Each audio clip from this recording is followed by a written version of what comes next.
Q1 निम्नलिखित विकल्पों पर विचार करें। 1. केंद्र एवं राज्य विधानमंडलों द्वारा बनाए गए कानून। 2. राष्ट्रपति या राज्य के राज्यपालों द्वारा जारी अध्यादेश। 3. कार्यकारी कानून जैसे आदेश, उपनियम, नियम, विनियम या अधिसूचनाएं। 4. अनुच्छेद 368 के अंतर्गत संविधान में किए गए संशोधन। 5. असंहिताबद्ध व्यक्तिगत कानून उपरोक्त में से कितने को भारत के संविधान के अनुच्छेद 13 के तहत कानून की परिभाषा में शामिल किया गया है?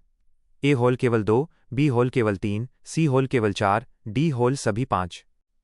सही उत्तर बी केवल 3। व्याख्या। कथन 1, 2 और 3 सही हैं। अनुच्छेद 13(3) के अनुसार विधि कानून में स्थायी कानून संसद विधायिका द्वारा पारित, अस्थायी कानून अध्यादेश और वैधानिक साधन आदेश, उपनियम, नियम, विनियम या अधिसूचना शामिल हैं। कथन 4 गलत है। केशवानंद भारती मामले के बाद यह स्पष्ट है कि अनुच्छेद 368 के तहत संविधान संशोधन अनुच्छेद 13 के अर्थ में कानून नहीं है, हालांकि इसे मूल ढांचे के उल्लंघन पर चुनौती दी जा सकती है। कथन 5 गलत है।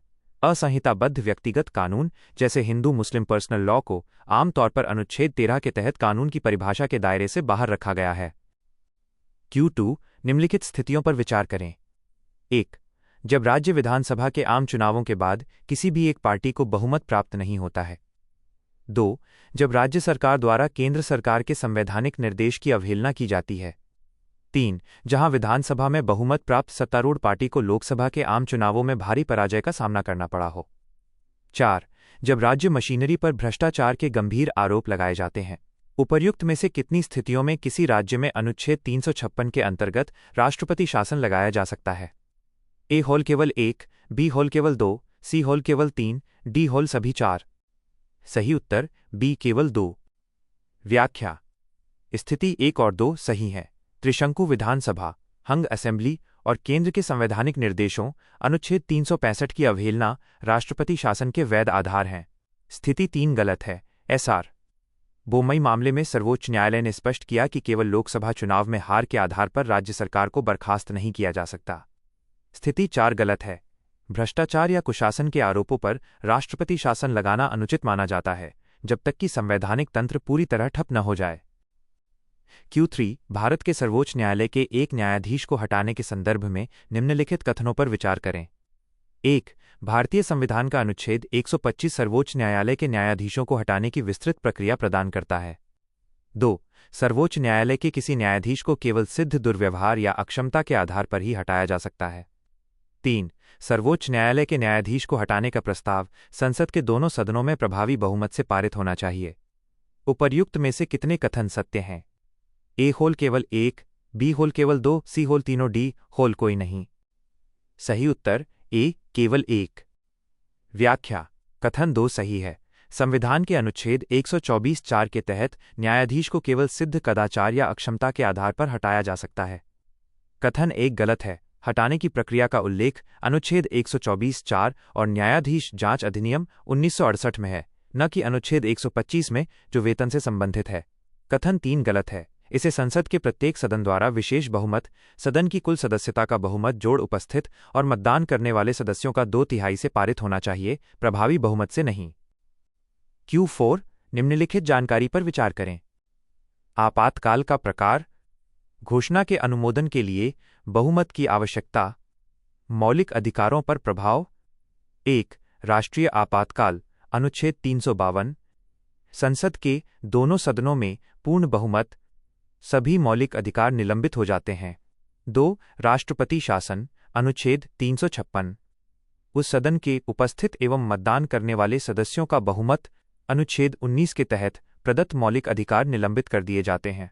3. वित्तीय आपातकाल अनुच्छेद 360, संसद के दोनों सदनों में साधारण बहुमत, मौलिक अधिकारों पर कोई प्रभाव नहीं पड़ेगा। उपरोक्त पंक्तियों में से कितनी पंक्तियों में दी गई जानकारी सही ढंग से सुमेलित है? ए खोल केवल 1, बी खोल केवल 2, सी खोल तीनों, डी कोई नहीं। सही उत्तर ए केवल 1। व्याख्या। पंक्ति 3 सही सुमेलित है। वित्तीय आपातकाल को संसद के साधारण बहुमत से मंजूरी चाहिए और इसका मौलिक अधिकारों पर कोई प्रभाव नहीं पड़ता। पंक्ति 1 गलत है। राष्ट्रीय आपातकाल के लिए विशेष बहुमत की आवश्यकता होती है और अनुच्छेद 20 व 21 कभी निलंबित नहीं होते। पंक्ति 2 गलत है। राष्ट्रपति शासन के दौरान मौलिक अधिकारों पर कोई प्रभाव नहीं पड़ता। अनुच्छेद 19 केवल राष्ट्रीय आपातकाल के दौरान प्रभावित होता है। Q5 फॉरएवर केमिकल्स के संदर्भ में निम्नलिखित कथनों पर विचार करें। 1. ये वे रसायन हैं जो पर्यावरण में बहुत लंबे समय तक बने रहते हैं। 2. फॉरएवर केमिकल्स का उपयोग जल विकर्षक और दाग प्रतिरोधी कपड़ों के निर्माण में किया जाता है। 3. दीर्घकालिक रूप से रसायनों के संपर्क में रहने से मनुष्यों में प्रजनन और विकास संबंधी समस्याएं हो सकती हैं। 4. फॉरएवर केमिकल्स को कृत्रिम रूप से उत्पादित नहीं किया जा सकता है, लेकिन विभिन्न उपयोगों के लिए इन्हें वायुमंडल से प्राप्त किया जा सकता है। उपर्युक्त में से कौन से कथन सत्य हैं? A केवल 1, 2 और 3, B केवल 2 और 3, C केवल 1 और 3, D 1, 2, 3 और 4। सही उत्तर A केवल 1, 2 और 3। व्याख्या: कथन 1, 2 और 3 सही हैं। PFAS फॉरएवर केमिकल्स पर्यावरण में नष्ट नहीं होते। इनका उपयोग नॉनस्टिक और दाग प्रतिरोधी सामानों में होता है और ये स्वास्थ्य के लिए हानिकारक हैं। कथन 4 गलत है। ये पूरी तरह से मानव निर्मित कृत्रिम रसायन हैं और इन्हें औद्योगिक प्रक्रियाओं द्वारा बनाया जाता है। ये प्राकृतिक रूप से वायुमंडल में नहीं पाए जाते। Q6 42वें संविधान संशोधन अधिनियम 1976 के संदर्भ में निम्नलिखित कथनों पर विचार कीजिए। 1. इसने राष्ट्रीय आपातकाल के संचालन को भारत के क्षेत्र के एक निर्दिष्ट हिस्से तक सीमित करने में सक्षम बनाया। 2. इसने राष्ट्रीय आपातकाल की घोषणा के आधार के संबंध में आंतरिक अशांति शब्द के स्थान पर सशस्त्र विद्रोह शब्द को प्रतिस्थापित कर दिया। 3. इसमें यह प्रावधान किया गया कि राष्ट्रपति राष्ट्रीय आपातकाल की घोषणा केवल केंद्रीय मंत्रिमंडल से लिखित अनुशंसा प्राप्त करने के बाद ही कर सकते हैं। उपर्युक्त में से कौन सा से कथन सही है? A केवल 1 और 2, B केवल 1, C केवल 2 और 3, D केवल 3। सही उत्तर V केवल 1। व्याख्या: कथन 1 सही है। 42वें संशोधन ने राष्ट्रपति को देश के किसी विशिष्ट हिस्से में आपातकाल लगाने की शक्ति दी। कथन 2 गलत है। आंतरिक अशांति को सशस्त्र विद्रोह से 44वें संशोधन 1978 द्वारा बदला गया था। कथन 3 गलत है। कैबिनेट की लिखित अनुशंसा का प्रावधान भी 44वें संशोधन 1978 द्वारा जोड़ा गया था। Q7 निम्नलिखित पर विचार करें। 1. विदेशी राज्यों के साथ मैत्रीपूर्ण संबंध। 2. न्यायालय की अवमानना। 3. मानहानि। 4. राजद्रोह। संविधान के अनुसार अनुच्छेद 19 के तहत वाक और अभिव्यक्ति की स्वतंत्रता को उपरोक्त में से कितने आधारों पर प्रतिबंधित किया जा सकता है? A केवल 1, B केवल 2, C केवल 3, D सभी 4। सही उत्तर C केवल 3। व्याख्या: कथन 1, 2 और 3 सही हैं। अनुच्छेद 19(2) के तहत वाक स्वतंत्रता पर विदेशी राज्यों से मैत्रीपूर्ण संबंध, न्यायालय की अवमानना और मानहानि सहित 8 विशिष्ट आधारों पर उचित प्रतिबंध लगाए जा सकते हैं। कथन 4 गलत है। राजद्रोह सेडिशन शब्द का उल्लेख संविधान के अनुच्छेद 19(2) में प्रतिबंध के आधार के रूप में नहीं है, हालांकि राज्य की सुरक्षा और सार्वजनिक व्यवस्था जैसे आधार इसमें शामिल हैं। Q8 भारतीय संविधान के भाग IV के संदर्भ में निम्नलिखित प्रावधानों पर विचार करें। 1. कृषि और पशुपालन को आधुनिक और वैज्ञानिक तरीके से व्यवस्थित करना। 2. पर्यावरण की रक्षा एवं संवर्धन करना तथा वनों एवं वन्य जीवों की सुरक्षा करना। 3. अंतर्राष्ट्रीय शांति और सुरक्षा को बढ़ावा देना तथा राष्ट्रों के बीच न्यायपूर्ण और सम्मानजनक संबंध बनाए रखना। 4. सहकारी समितियों के स्वैच्छिक गठन, स्वायत्त कार्यप्रणाली, लोकतांत्रिक नियंत्रण और पेशेवर प्रबंधन को बढ़ावा देना। उपर्युक्त प्रावधानों में से कितने मूल संविधान 26 जनवरी 1950 तक का हिस्सा थे, जिन्हें बाद में संशोधनों के माध्यम से नहीं जोड़ा गया? A केवल 1, B केवल 2, C केवल 3, D सभी 4। सही उत्तर B केवल 2। व्याख्या: कथन 1 और 3 सही हैं। अनुच्छेद 48 कृषि पशुपालन और अनुच्छेद 51 अंतर्राष्ट्रीय शांति मूल संविधान का हिस्सा थे। कथन 2 गलत है। अनुच्छेद 48A पर्यावरण संरक्षण को 42वें संशोधन 1976 द्वारा जोड़ा गया था। कथन 4 गलत है। अनुच्छेद 43B सहकारी समितियां को 97वें संशोधन 2011 द्वारा जोड़ा गया था। Q9 निम्नलिखित युग्मों पर विचार करें। संविधान संशोधन अधिनियम। मुख्य प्रावधान। 1. 42वां संविधान संशोधन अधिनियम। मंत्रिपरिषद की सलाह भारत के राष्ट्रपति के लिए बाध्यकारी बना दी गई। 2. 7वां संविधान संशोधन अधिनियम। एक ही व्यक्ति को 2 या अधिक राज्यों के लिए राज्यपाल नियुक्त करने की सुविधा प्रदान की गई। 3. 44वां संविधान संशोधन अधिनियम। रियासतों के पूर्व शासकों के प्रिवी पर्स और विशेषाधिकार समाप्त कर दिए गए। उपर्युक्त में से कितने युग्म सही सुमेलित हैं? ए होल केवल 1, बी होल केवल 2, सी होल तीनों, डी होल कोई नहीं। सही उत्तर बी केवल 2। व्याख्या। युग्म एक सही सुमेलित है। 42वें संशोधन ने राष्ट्रपति के लिए मंत्रिपरिषद की सलाह मानना अनिवार्य बना दिया। युग्म 2 सही सुमेलित है। 7वें संशोधन 1956 ने एक व्यक्ति को 2 या अधिक राज्यों का राज्यपाल बनाने का मार्ग प्रशस्त किया। युग्म 3 गलत सुमेलित है। प्रिवी पर्स को 26वें संशोधन 1971 द्वारा समाप्त किया गया था, न कि 44वें संशोधन द्वारा। Q10 निम्नलिखित में से कौन सा राष्ट्रीय उद्यान भारत के संरक्षित क्षेत्रों में तितली प्रजाति विविधता में प्रथम स्थान पर है? ए होल काजीरंगा राष्ट्रीय उद्यान, बी होल बन्नेरघट्टा राष्ट्रीय उद्यान, सी होल दुधवा राष्ट्रीय उद्यान, डी होल नामदफा राष्ट्रीय उद्यान। सही उत्तर डी नामदफा राष्ट्रीय उद्यान। व्याख्या। विकल्प ऑफ डी सही है। अरुणाचल प्रदेश में स्थित नामदफा राष्ट्रीय उद्यान अपनी अत्यधिक ऊंचाई भिन्नता के कारण तितलियों की प्रजातियों में भारत में पहले स्थान पर है। विकल्प ऑफ ए और बी और सी गलत हैं। हालांकि बन्नेरघट्टा में तितली पार्क है, लेकिन प्रजाति विविधता के मामले में नामदफा अग्रणी है। Q11 एसआर बोमई मामले 1994 में सर्वोच्च न्यायालय द्वारा दिए गए निर्णय के संदर्भ में निम्नलिखित कथनों पर विचार कीजिए। इस मामले में सर्वोच्च न्यायालय ने कहा कि 1. राज्य में राष्ट्रपति शासन लागू हो तो राज्य की मंत्रिपरिषद को निलंबित नहीं किया जा सकता। 2. राष्ट्रपति शासन को उचित ठहराने के लिए साक्ष्य पेश करने का दायित्व केंद्र पर है। 3. राज्य विधानसभा को संसद द्वारा राष्ट्रपति की घोषणा को मंजूरी दिए जाने के बाद ही भंग किया जाना चाहिए। उपर्युक्त में से कौन सा से कथन सही है? ए होल केवल 2 और 3, बी केवल 2, सी केवल 1 और 3, डी 1, 2 और 3। सही उत्तर ए केवल 2 और 3। व्याख्या। कथन 2 और 3 सही हैं।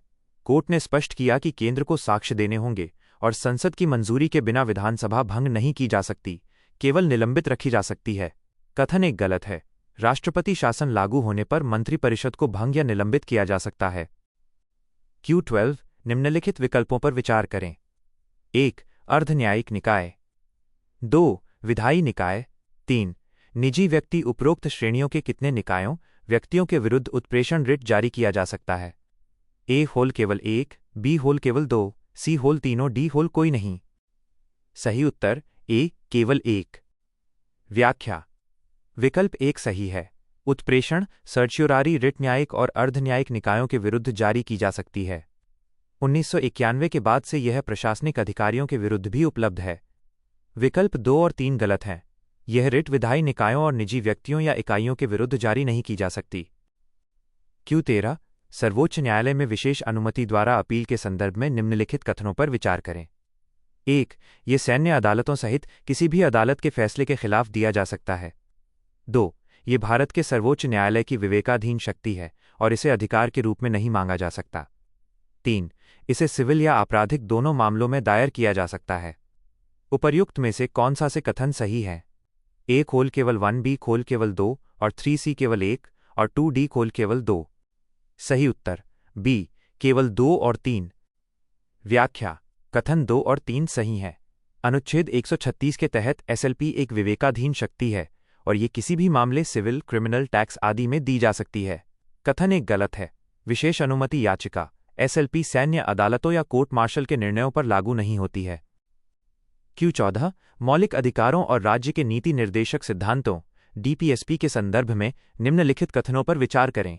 कथन आई भौतिक संसाधनों के समान वितरण को बढ़ावा देने के उद्देश्य से बनाए गए विधि को अनुच्छेद 14 और 19 के तहत मौलिक अधिकारों के उल्लंघन के आधार पर न्यायालय में चुनौती नहीं दी जा सकती। कथन 2 भारत में कोई भी कानून जो डीपीएसपी के समाजवादी सिद्धांतों को प्रभावी कर रहा है उसे कानून की न्यायालय में चुनौती नहीं दी जा सकती है। उपर्युक्त कथनों के संबंध में निम्नलिखित में से कौन सा सही है?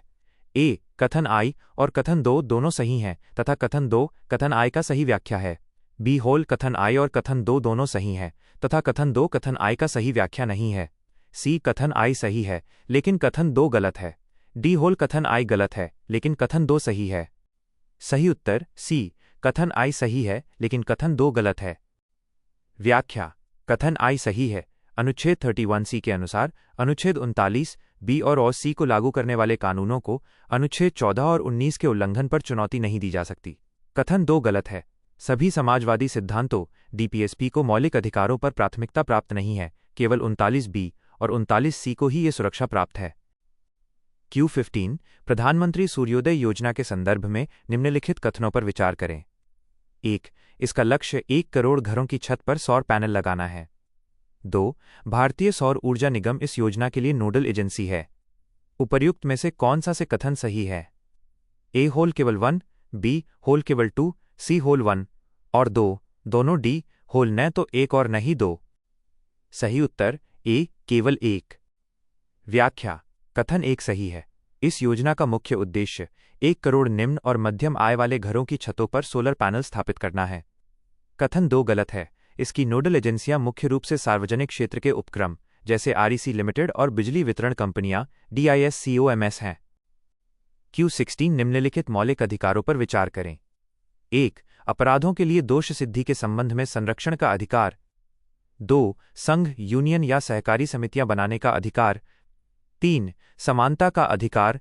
4. भारत के राज्य क्षेत्र में स्वतंत्रतापूर्वक विचरण का अधिकार। जब सशस्त्र विद्रोह के आधार पर राष्ट्रीय आपातकाल की घोषणा की जाती है तो उपरोक्त में से कितने अधिकार स्वतः ही निलंबित हो जाते हैं? ए होल केवल 2, बी होल केवल 3, सी होल सभी 4, डी होल कोई नहीं। सही उत्तर डी कोई नहीं। व्याख्या विकल्प और डी सही है। अनुच्छेद 19 के अधिकार बिंदु 2 और 4 केवल युद्ध या बाहरी आक्रमण के आधार पर लगे आपातकाल में स्वतः निलंबित होते हैं। सशस्त्र विद्रोह के आधार पर ये स्वतः निलंबित नहीं होते। अनुच्छेद 20 बिंदु 1 कभी निलंबित नहीं होता और अनुच्छेद 14 बिंदु 3 केवल राष्ट्रपति के विशेष आदेश से निलंबित हो सकता है, स्वतः नहीं। Q17 न्यायिक समीक्षा और न्यायिक सक्रियता के संबंध में निम्नलिखित कथनों पर विचार करें। 1. न्यायिक समीक्षा और न्यायिक सक्रियता दोनों अवधारणाएं संयुक्त राज्य अमेरिका में उत्पन्न हुईं। 2. न्यायिक समीक्षा और न्यायिक सक्रियता दोनों शब्दों का भारत के संविधान में स्पष्ट रूप से उल्लेख नहीं किया गया है। 3. न्यायिक समीक्षा और न्यायिक सक्रियता दोनों ही भारत के संविधान की मूल संरचना के भाग हैं। उपर्युक्त में से कौन सा से कथन सही है? ए होल 1, 2 और 3b केवल 1 और 2c केवल 3d केवल 2 और 3। सही उत्तर बी केवल 1 और 2। व्याख्या कथन 1 और 2 सही है। दोनों अवधारणाएं अमेरिका से आई हैं और संविधान में इन शब्दों का स्पष्ट उल्लेख नहीं है, हालांकि न्यायिक समीक्षा अनुच्छेद 13, 32 आदि में निहित है। कथन 3 गलत है। केवल न्यायिक समीक्षा जुडिशियल रिव्यू को मूल संरचना का हिस्सा माना गया है, न्यायिक सक्रियता को नहीं। Q18 निम्नलिखित श्रेणियों पर विचार करें। 1. महिलाएं। 2. औद्योगिक कामगार। 3. संविधान के अनुच्छेद 23 में उल्लिखित मानव तस्करी या बेगार के शिकार। 4. आर्थिक रूप से कमजोर वर्ग और EWS श्रेणी से संबंधित व्यक्ति। उपरोक्त में से कितने वर्ग के लोग विधिक सेवा प्राधिकरण अधिनियम 1987 के तहत निःशुल्क विधिक सहायता प्राप्त करने के पात्र हैं? ए होल केवल 1, बी होल केवल 2, सी होल केवल 3, डी होल सभी 4। सही उत्तर सी केवल 3। व्याख्या कथन 1, 2 और 3 सही हैं। महिलाएं औद्योगिक कामगार और बेगार तस्करी के शिकार सीधे पात्र हैं। कथन 4 गलत है। EWS को स्वतः पात्रता नहीं है, वे केवल तभी पात्र हैं जब उनकी आय निर्धारित सीमा जैसे 1 लाख रुपए से 5 लाख रुपए तक राज्यवार से कम हो। Q19 भारतीय संविधान के अनुच्छेद 14 के अनुसार राज्य किसी भी व्यक्ति को विधि के समक्ष समता या विधियों का समान संरक्षण के अधिकार से वंचित नहीं कर सकता। इस संदर्भ में निम्नलिखित कथनों पर विचार करें। 1. विधि के समक्ष समता की अवधारणा संयुक्त राज्य अमेरिका में उत्पन्न हुई है। 2. विधि के समक्ष समता की अवधारणा समान स्थिति वाले सभी व्यक्तियों पर समान कानून लागू करने से मिलती जुलती है। 3. विधियों का समान संरक्षण की अवधारणा ब्रिटिश भारत में उत्पन्न हुई है। 4. विधियों का समान संरक्षण की अवधारणा किसी भी व्यक्ति के पक्ष में किसी विशेष विशेषाधिकार के अभाव से मिलती जुलती है। उपर्युक्त में से कितने कथन गलत हैं? ए होल केवल 1, बी होल केवल 2, सी होल केवल 3, डी होल सभी 4। सही उत्तर डी सभी 4। व्याख्या कथन 1 गलत। विधि के समक्ष समता ब्रिटिश मूल की है। कथन 2 गलत। यह नकारात्मक अवधारणा है जिसका अर्थ है विशेषाधिकारों का अभाव। कथन 3 गलत। विधियों का समान संरक्षण अमेरिकी संविधान से लिया गया है। कथन 4 गलत। यह सकारात्मक अवधारणा है जिसका अर्थ है समान परिस्थितियों में समान व्यवहार। कथन 2 और 4 की परिभाषाएं आपस में बदल दी गई हैं। Q20 निम्नलिखित देशों पर विचार करें। 1. चीन। 2. Indonesia. 3. Laos. 4. Vietnam. 5. Myanmar. 6. Thailand. Mekong नदी उपरोक्त कितने देशों से होकर गुजरती है? A होल केवल 3, B केवल 4, C होल केवल 5, D होल सभी 6। सही उत्तर C केवल 5। व्याख्या। विकल्प और C सही है। मेकांग नदी 6 देशों से होकर बहती है: चीन, म्यांमार, लाओस, थाईलैंड, कंबोडिया और वियतनाम। इंडोनेशिया 2 इसमें शामिल नहीं है क्योंकि ये एक द्वीप राष्ट्र है। सूची में दिए गए अन्य 5 देश सही हैं।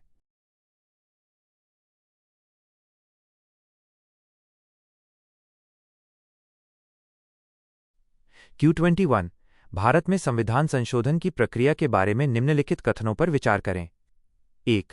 कोई संविधान संशोधन विधेयक राष्ट्रपति की पूर्व स्वीकृति से ही संसद में प्रस्तुत किया जा सकता है। 2. संशोधन विधेयक पर असहमति की स्थिति में संसद के दोनों सदनों की संयुक्त बैठक आयोजित करने का कोई प्रावधान नहीं है। 3. संविधान संशोधन विधेयक किसी निजी सदस्य या मंत्री द्वारा प्रस्तुत किया जा सकता है। 4. राष्ट्रपति किसी संविधान संशोधन विधेयक को संसद के पुनर्विचार के लिए वापस नहीं लौटा सकते। उपर्युक्त में से कौन से कथन सत्य हैं? A कोल केवल 2 और 3, B कोल केवल 2 और 4, C कोल केवल 2, 3 और 4, D कोल केवल 1 और 2। सही उत्तर C केवल 2, 3 और 4। व्याख्या। कथन 2, 3 और 4 सही हैं। संविधान संशोधन के लिए संयुक्त बैठक का प्रावधान नहीं है।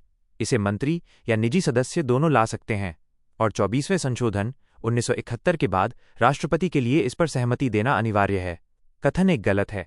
संविधान संशोधन विधेयक को संसद में पेश करने के लिए राष्ट्रपति की पूर्व सिफारिश की आवश्यकता नहीं होती है। Q22 निम्नलिखित प्रावधानों पर विचार करें। 1. उन महान आदर्शों को संजोए रखना और उनका पालन करना जिनसे हमारे राष्ट्रीय स्वतंत्रता संग्राम को प्रेरणा मिली। 2. वैज्ञानिक दृष्टिकोण, मानवतावाद तथा जिज्ञासा एवं सुधार की भावना का विकास करना। 3. कलात्मक या ऐतिहासिक रुचि के स्मारकों, स्थानों और वस्तुओं को संरक्षित करना जिन्हें राष्ट्रीय महत्व का घोषित किया गया है। 4. अपने बच्चे या प्रतिपाल्य को 6 से 14 वर्ष की आयु के बीच शिक्षा के अवसर प्रदान करना। उपरोक्त प्रावधानों में से कितने भारतीय संविधान के भाग IVA में उल्लिखित हैं? A होल केवल 1, B होल केवल 2, C होल केवल 3, D होल सभी 4। सही उत्तर C केवल 3। व्याख्या। कथन 1, 2 और 4 सही हैं। ये अनुच्छेद 51A के तहत मौलिक कर्तव्य भाग IVA हैं। कथन 4 को 86वें संशोधन द्वारा जोड़ा गया था। कथन 3 गलत है। स्मारकों का संरक्षण अनुच्छेद 49 के तहत राज्य के नीति निर्देशक तत्व भाग IV का हिस्सा है, मौलिक कर्तव्य का नहीं। Q23 भारत का राष्ट्रपति वित्तीय आपातकाल की घोषणा कर सकता है यदि वो संतुष्ट हो कि 1. भारत की वित्तीय स्थिरता खतरे में है। 2. भारत के किसी भी हिस्से की सुरक्षा को खतरा है। 3. भारत की साख क्रेडिट को खतरा। उपर्युक्त में से कितने कथन सत्य हैं? A खोल केवल 1, B खोल केवल 2, C खोल तीनों, D कोई नहीं। सही उत्तर B केवल 2। व्याख्या। कथन 1 और 3 सही हैं। अनुच्छेद 360 के अनुसार राष्ट्रपति वित्तीय आपातकाल तब लगा सकते हैं जब भारत या उसके किसी हिस्से की वित्तीय स्थिरता या साख क्रेडिट खतरे में हो। कथन 2 गलत है। सुरक्षा को खतरा राष्ट्रीय आपातकाल अनुच्छेद 352 का आधार है, वित्तीय आपातकाल का नहीं। Q24 निम्नलिखित विकल्पों पर विचार करें। 1. राज्यों में विधान परिषदों का गठन। 2. संसद सदस्यों के वेतन में वृद्धि। 3. भारतीय क्षेत्र को किसी विदेशी देश को सौंपना। 4. सर्वोच्च न्यायालय में न्यायाधीशों की कुल संख्या में वृद्धि। अनुच्छेद 368 के अंतर्गत संविधान संशोधन उपरोक्त में से कितने कार्यों के लिए आवश्यक है? A होल केवल 1, B होल केवल 2, C होल केवल 3, D होल सभी 4। सही उत्तर A केवल 1। व्याख्या। विकल्प 3 सही है। बेरुबारी यूनियन मामले के अनुसार भारतीय क्षेत्र को किसी अन्य देश को सौंपने के लिए अनुच्छेद 368 के तहत संशोधन अनिवार्य है। विकल्प 1, 2 और 4 गलत हैं। ये कार्य संसद के साधारण बहुमत द्वारा किए जा सकते हैं और इन्हें अनुच्छेद 368 के अर्थ में संशोधन नहीं माना जाता। Q25 भारत में रामसर स्थलों की वर्तमान स्थिति के संदर्भ में निम्नलिखित कथनों पर विचार कीजिए। 1. भारत की चिल्का झील को दुनिया का पहला रामसर स्थल होने का गौरव प्राप्त है। 2. हाल ही में भारत विश्व में सबसे अधिक रामसर स्थलों वाला देश बन गया है। 3. भारत में सबसे अधिक रामसर स्थल तमिलनाडु में है। उपर्युक्त में से कितने कथन सत्य हैं? ए होल केवल 1, बी होल केवल 2, सी होल तीनों, डी होल कोई नहीं। सही उत्तर ए केवल 1। व्याख्या: कथन 3 सही है। वर्तमान में तमिलनाडु में भारत के सबसे अधिक रामसर स्थल 16 हैं। कथन 1 गलत है। ऑस्ट्रेलिया का कोबोर्ग प्रायद्वीप दुनिया का पहला रामसर स्थल 1974 था। चिल्का झील भारत के पहले स्थलों में से एक थी। कथन 2 गलत है। विश्व में सबसे अधिक रामसर स्थल यूनाइटेड किंगडम 175 में है। Q26 संविधान के निम्नलिखित भागों पर विचार करें। 1. भाग IV, 2. भाग IVA, 3. भाग IX, 4. भाग 3 संविधान के उपरोक्त भागों में से कितने में लैंगिक समानता या महिला सशक्तिकरण को बढ़ावा देने के लिए विशिष्ट प्रावधान है? ए होल केवल 1, बी होल केवल 2, सी होल केवल 3, डी होल सभी 4। सही उत्तर डी सभी 4। व्याख्या: भाग 3 अनुच्छेद 15(3) महिलाओं के लिए विशेष प्रावधान की अनुमति देता है। भाग IV अनुच्छेद 39 समान वेतन और अनुच्छेद 42 प्रसूति सहायता। भाग IVA अनुच्छेद 51 A महिलाओं के सम्मान के विरुद्ध प्रथाओं का त्याग करने का कर्तव्य। भाग IX पंचायतों में महिलाओं के लिए आरक्षण अनुच्छेद 243D। Q27 राष्ट्रपति शासन से संबंधित प्रावधानों के बारे में निम्नलिखित कथनों पर विचार करें। 1.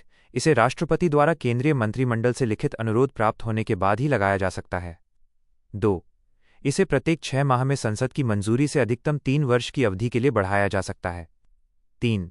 इसे राष्ट्रपति द्वारा संसद की स्वीकृति के बिना किसी भी समय रद्द किया जा सकता है। उपरोक्त कथनों में से कितने सत्य हैं? ए होल केवल 1, बी होल केवल 2, सी होल तीनों, डी होल कोई नहीं। सही उत्तर बी केवल 2। व्याख्या: कथन 2 और 3 सही हैं।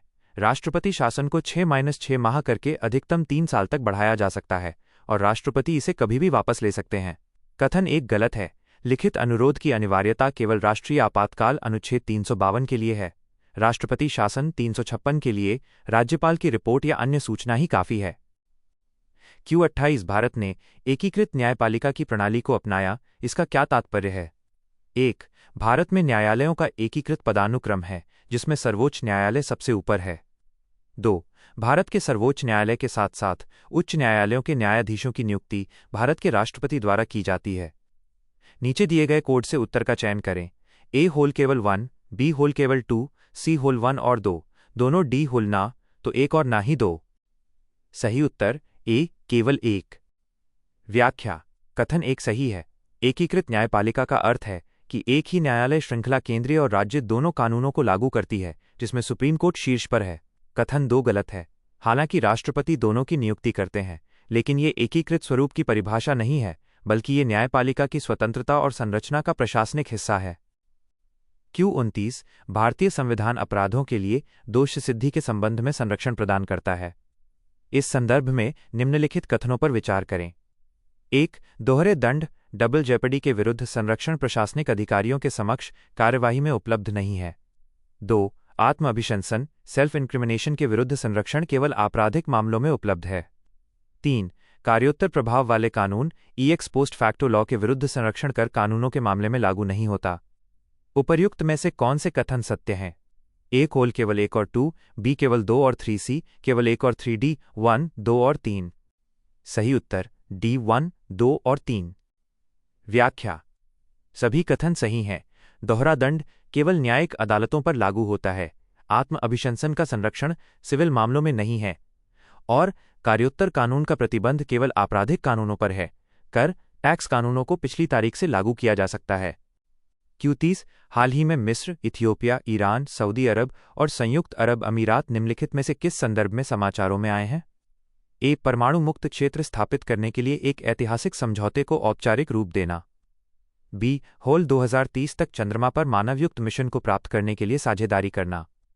सी. नए प्रतिभागियों को अंतर सरकारी संगठन ब्रिक्स में शामिल करना। डी. होल क्षेत्रीय स्वायत्तता का दावा करने के लिए लाल सागर में एक संयुक्त सैन्य अभ्यास का आयोजन करना।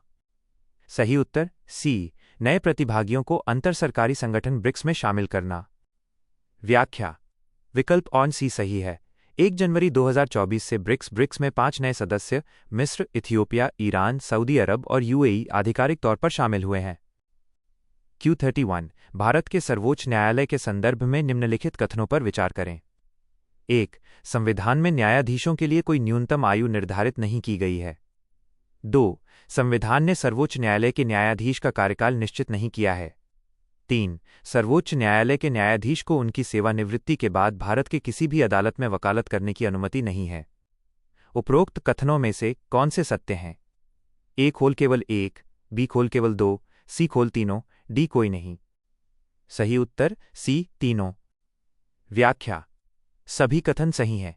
नियुक्ति के लिए कोई न्यूनतम आयु नहीं है, कार्यकाल निश्चित नहीं है, वे 65 वर्ष की आयु तक पद पर रहते हैं और अनुच्छेद 124(7) के तहत सेवानिवृत्त न्यायाधीश भारत के किसी भी न्यायालय में वकालत नहीं कर सकते।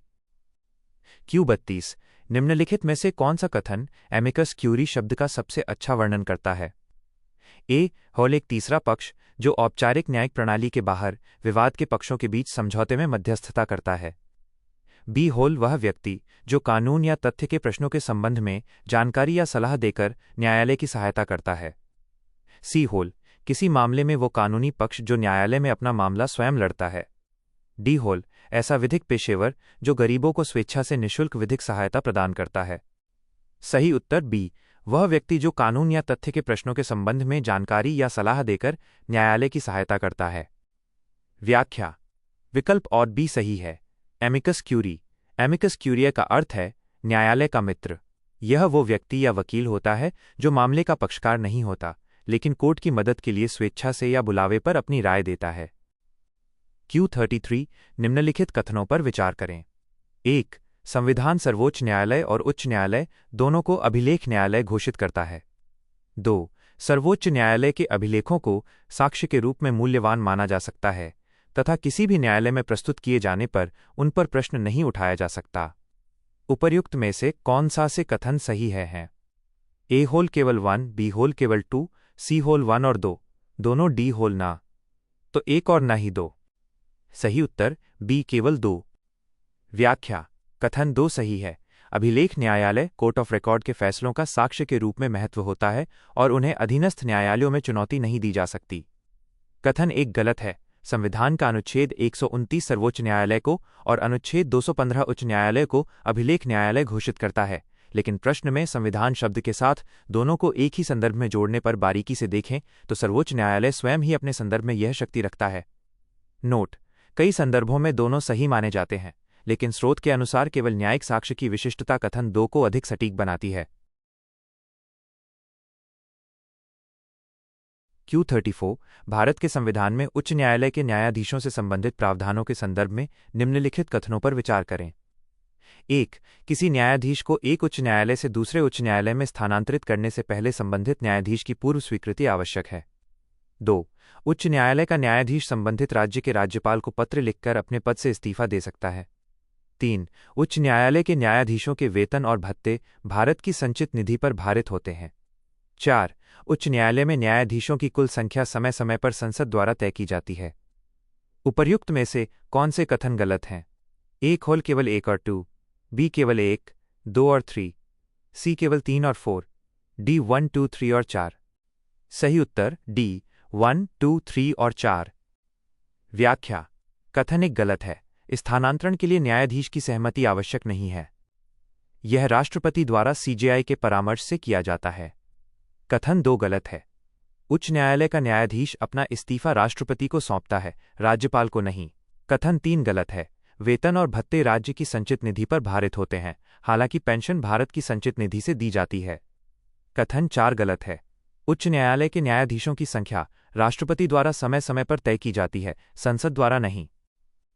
Q35 एशियाई जलपक्षी जनगणना के संदर्भ में निम्नलिखित कथनों पर विचार करें। 1. यह जनगणना प्रवासी प्रजातियों पर कन्वेंशन CMS की अंतर्राष्ट्रीय संधि के भाग के रूप में आयोजित की जाती है।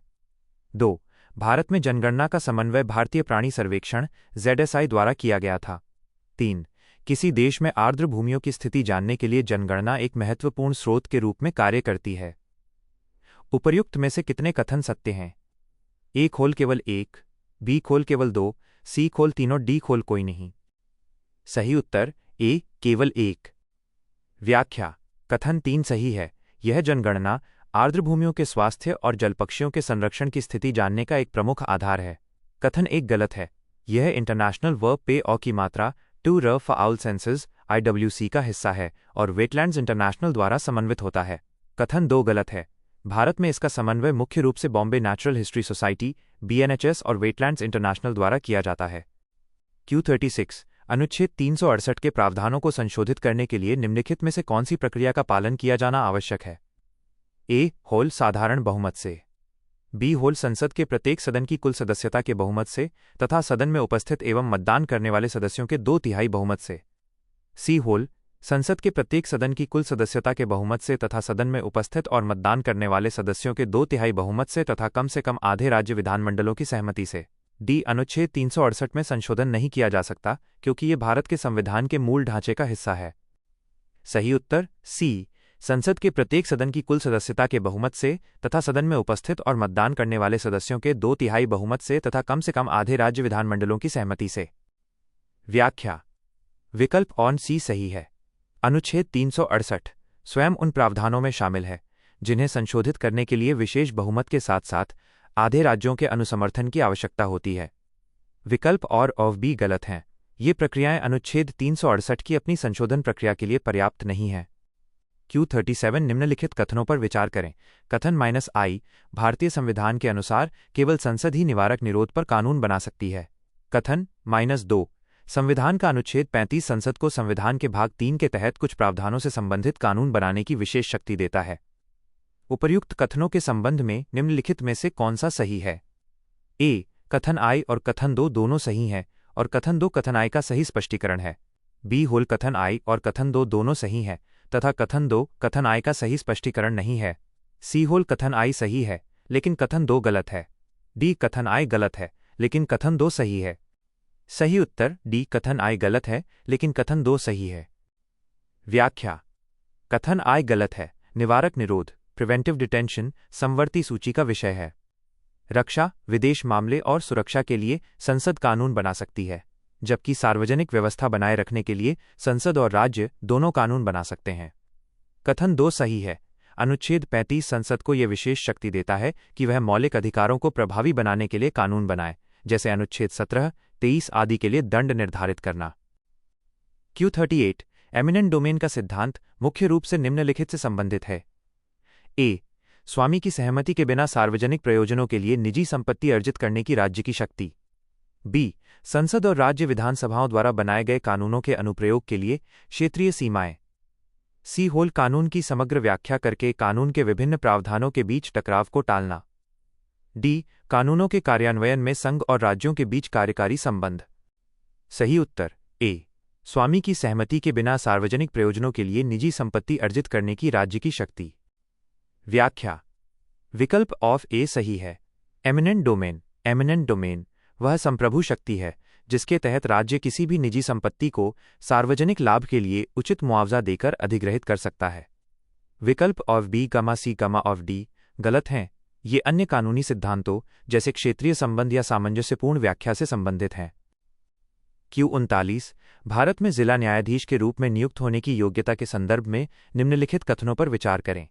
जिला न्यायाधीश के रूप में नियुक्त होने के लिए व्यक्ति 1 पहले से ही केंद्र या राज्य सरकार की सेवा में नहीं होना चाहिए। 2 7 वर्षों तक अधिवक्ता या वकील रहा हो। 3 भारत के राज्य क्षेत्र में 10 वर्ष तक न्यायिक पद पर आसीन होना चाहिए। 4 नियुक्ति हेतु उच्च न्यायालय द्वारा अनुशंसा की जानी चाहिए। उपर्युक्त में से कौन से कथन सत्य हैं? ए होल केवल 1 और 2, बी केवल 1 2 और 3, सी केवल 1 2 और 4, डी उपरोक्त सभी। सही उत्तर सी केवल 1 2 और 4। व्याख्या। कथन 1 2 और 4 सही हैं। अनुच्छेद 233 के अनुसार सीधी भर्ती के लिए व्यक्ति सरकारी सेवा में न हो, 7 साल का अनुभव हो और हाई कोर्ट की सिफारिश हो। कथन 3 गलत है। 10 वर्ष तक न्यायिक पद की योग्यता उच्च न्यायालय हाई कोर्ट के न्यायाधीश के लिए होती है। जिला न्यायाधीश के लिए 7 वर्ष की वकालत पर्याप्त है। Q40 निम्नलिखित कथनों पर विचार करें। कथन -I जल प्रदूषण की रोकथाम और नियंत्रण संशोधन अधिनियम 2024 केंद्र को राज्य प्रदूषण नियंत्रण बोर्डों के अध्यक्षों का चयन करने के लिए नियम बनाने का अधिकार देता है। कथन -2 जल एक समवर्ती विषय है जो केंद्र और राज्य दोनों सरकारों को जल से संबंधित मामलों पर कानून बनाने की अनुमति देता है। उपर्युक्त कथनों के संबंध में निम्नलिखित में से कौन सा सही है? ए. कथन आई और कथन 2 दोनों सही हैं और कथन 2 कथन आई का सही स्पष्टीकरण है। बी. कथन आई और कथन 2 दोनों सही हैं तथा कथन 2 कथन आई का सही स्पष्टीकरण नहीं है। सी. कथन आई सही है लेकिन कथन 2 गलत है। डी. कथन आई गलत है लेकिन कथन 2 सही है। सही उत्तर सी. कथन आई सही है लेकिन कथन 2 गलत है। व्याख्या: कथन आई सही है। 2024 के नए संशोधन के अनुसार केंद्र सरकार अब राज्य प्रदूषण नियंत्रण बोर्ड के अध्यक्षों की नियुक्ति और सेवा शर्तों के नियम बना सकती है। कथन 2 गलत है। जल राज्य सूची एंट्री 17 लिस्ट 2 का विषय है। हालांकि अनुच्छेद 252 के तहत 2 या अधिक राज्यों के अनुरोध पर संसद इस पर कानून बना सकती है। Q41 भारतीय संविधान के संदर्भ में निम्नलिखित पर विचार करें। 1. पर्यावरण, वन और वन्य जीवन का संरक्षण और सुधार। 2. सार्वजनिक संपत्ति की सुरक्षा करना। 3. सहकारिता को बढ़ावा देना। 4. 6-14 वर्ष के बच्चों को शिक्षा प्रदान करना। वर्तमान में उपर्युक्त में से कितने मुद्दों को मौलिक कर्तव्यों और राज्य के नीति निदेशक सिद्धांतों दोनों में स्थान मिलता है? ए होल केवल 1, बी होल केवल 2, सी होल केवल 3, डी होल सभी 4। सही उत्तर ए केवल 1। व्याख्या: बिंदु 1 सही है। यह अनुच्छेद 48A DPSP और अनुच्छेद 51A of G मौलिक कर्तव्य दोनों में शामिल है। बिंदु 2, 3 और 4 गलत हैं। सार्वजनिक संपत्ति सिर्फ कर्तव्य, सहकारिता सिर्फ DPSP 43B और 6-14 वर्ष की शिक्षा DPSP अनुच्छेद 45 में अब 0-6 वर्ष है। 6-14 वर्ष अब अनुच्छेद 21A मौलिक अधिकार और 51A of के कर्तव्य है, लेकिन DPSP में नहीं। Q42 निम्नलिखित विकल्पों पर विचार करें। 1. मतदान का अधिकार। 2. विधि के समक्ष समान व्यवहार का अधिकार। 3. शीघ्र सुनवाई का अधिकार। सर्वोच्च न्यायालय के विभिन्न निर्णयों के माध्यम से भारत में कैदियों को उपरोक्त में से कितने अधिकार उपलब्ध कराए गए हैं? ए होल केवल 1, बी होल केवल 2, सी होल तीनों, डी होल कोई नहीं। सही उत्तर बी केवल 2। व्याख्या: बिंदु 2 और 3 सही हैं। कोर्ट ने स्पष्ट किया है कि कैदी भी अनुच्छेद 14 समानता और अनुच्छेद 21 शीघ्र सुनवाई के हकदार हैं। बिंदु 1 गलत है। लोक प्रतिनिधित्व अधिनियम 1951 की धारा 62(5) के तहत भारत में कैदियों को मतदान का अधिकार नहीं दिया गया है। Q43 निम्नलिखित विकल्पों पर विचार करें। 1. मौलिक अधिकार। 2. राज्य के नीति निदेशक सिद्धांत। 3. मौलिक कर्तव्य। 4. संविधान की प्रस्तावना।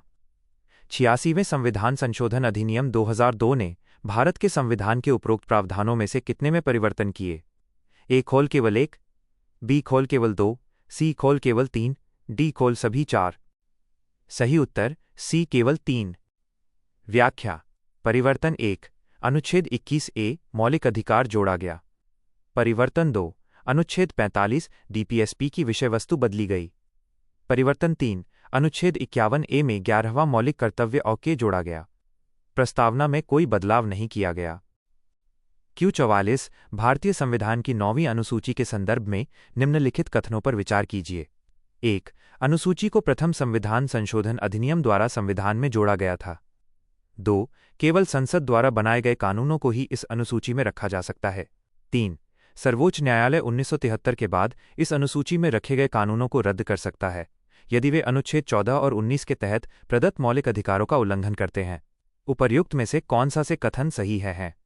ए खोल केवल 1, बी केवल 1 और 2, सी केवल 3, डी केवल 1 और 3।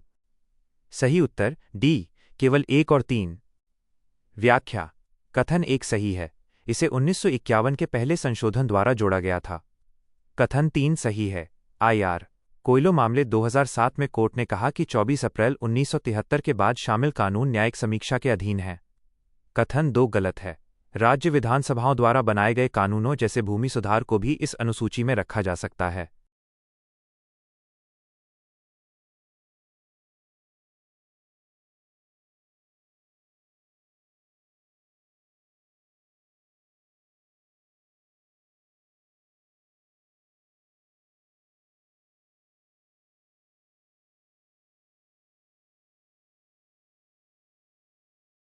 Q45 हिम तेंदुओं के संदर्भ में निम्नलिखित कथनों पर विचार करें। 1. मादा हिम तेंदुए की अधिकतम गर्भधारण अवधि लगभग 4 महीने होती है। 2. वे प्राकृतिक वातावरण में मानव नियंत्रित वातावरण की तुलना में अधिक समय तक जीवित रहते हैं। 3. भारत के राज्यों में हिम तेंदुओं की सबसे अधिक आबादी अरुणाचल प्रदेश में है।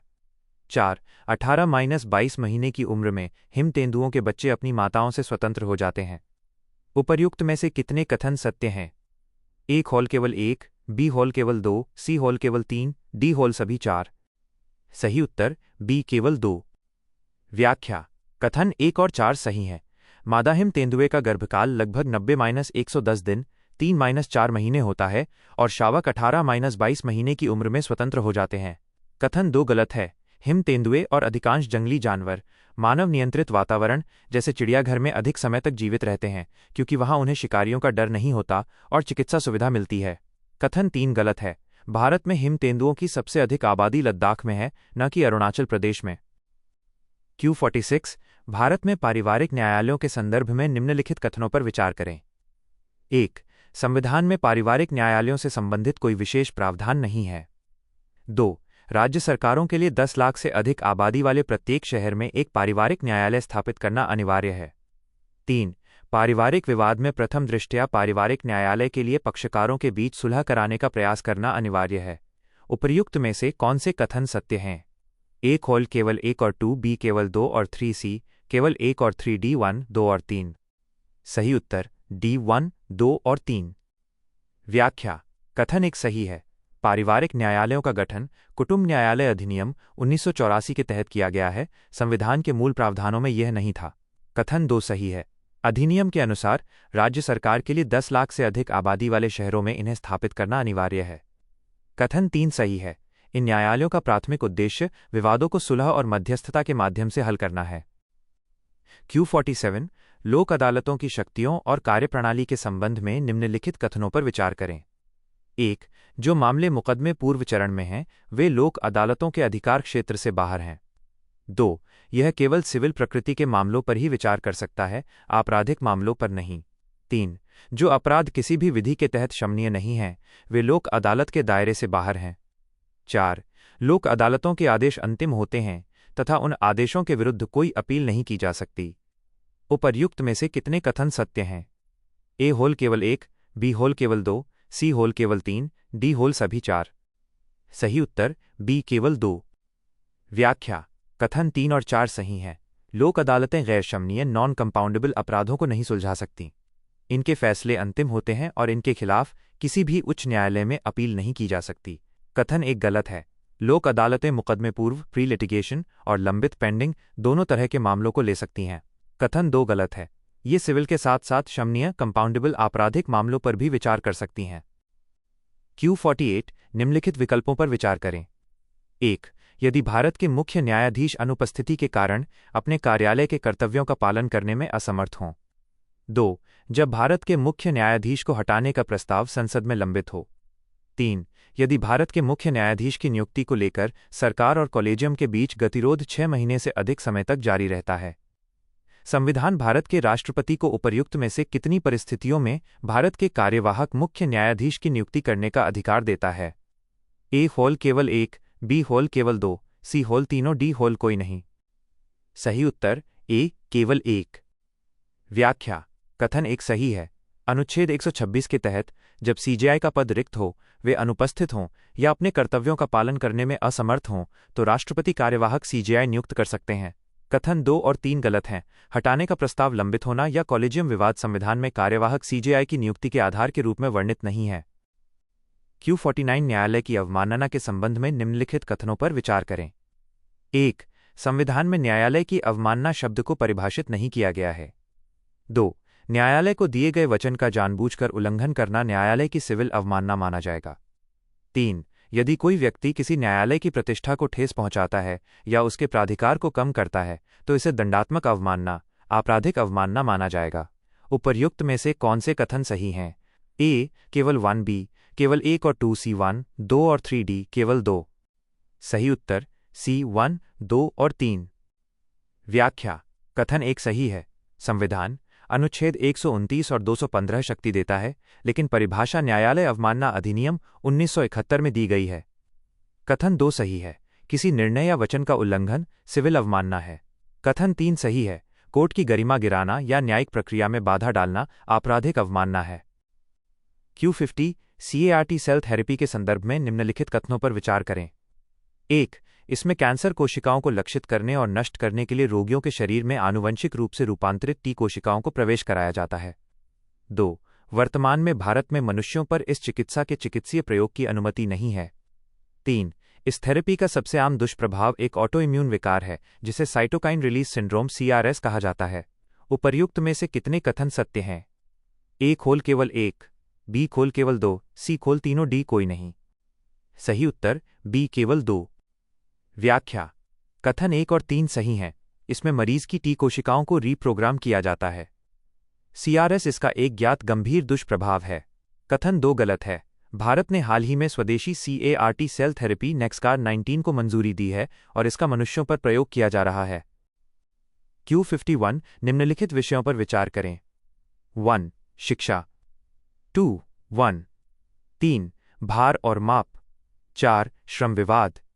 42वें संविधान संशोधन अधिनियम 1976 द्वारा भारतीय संविधान की 7वीं अनुसूची के अंतर्गत उपर्युक्त विषयों में से कितने विषयों को राज्य सूची से समवर्ती सूची में स्थानांतरित कर दिया गया था? A होल केवल 1, B होल केवल 2, C होल केवल 3, D होल सभी 4। सही उत्तर C केवल 3। व्याख्या: विकल्प 1, 2 और 3 सही हैं। शिक्षा, वन, बाट और माप, जंगली जानवरों का संरक्षण और न्याय प्रशासन, इन 5 विषयों को राज्य सूची से समवर्ती सूची में लाया गया था। विकल्प 4 गलत है, श्रम विवाद पहले से ही समवर्ती सूची का हिस्सा था। Q52 निम्नलिखित कथनों पर विचार करें। कथन I, भारत के राष्ट्रपति या किसी राज्य के राज्यपाल के विरुद्ध उनके कार्यकाल के दौरान कोई भी सिविल या आपराधिक कार्यवाही नहीं की जा सकती। कथन 2, भारतीय संविधान के भाग 3 में उल्लिखित विधि के समक्ष समानता के सिद्धांत में कुछ छूट है। उपर्युक्त कथनों के संबंध में निम्नलिखित में से कौन सा सही है? A, कथन I और कथन 2 दोनों सही हैं तथा कथन 2 कथन I की व्याख्या करता है। B होल कथन I और कथन 2 दोनों सही हैं, लेकिन कथन 2 कथन I की व्याख्या नहीं करता है। C होल कथन I सही है, लेकिन कथन 2 गलत है। D होल कथन I गलत है, लेकिन कथन 2 सही है। सही उत्तर D, कथन I गलत है, लेकिन कथन 2 सही है। व्याख्या: कथन I गलत है, कार्यकाल के दौरान राष्ट्रपति राज्यपाल पर आपराधिक कार्यवाही नहीं हो सकती, लेकिन 2 महीने के नोटिस के बाद उनके व्यक्तिगत कार्यों के लिए सिविल कार्यवाही की जा सकती है। कथन 2 सही है, अनुच्छेद 14 के अपवाद जैसे अनुच्छेद 361 राष्ट्रपति और राज्यपाल को कुछ विशेषाधिकार देते हैं।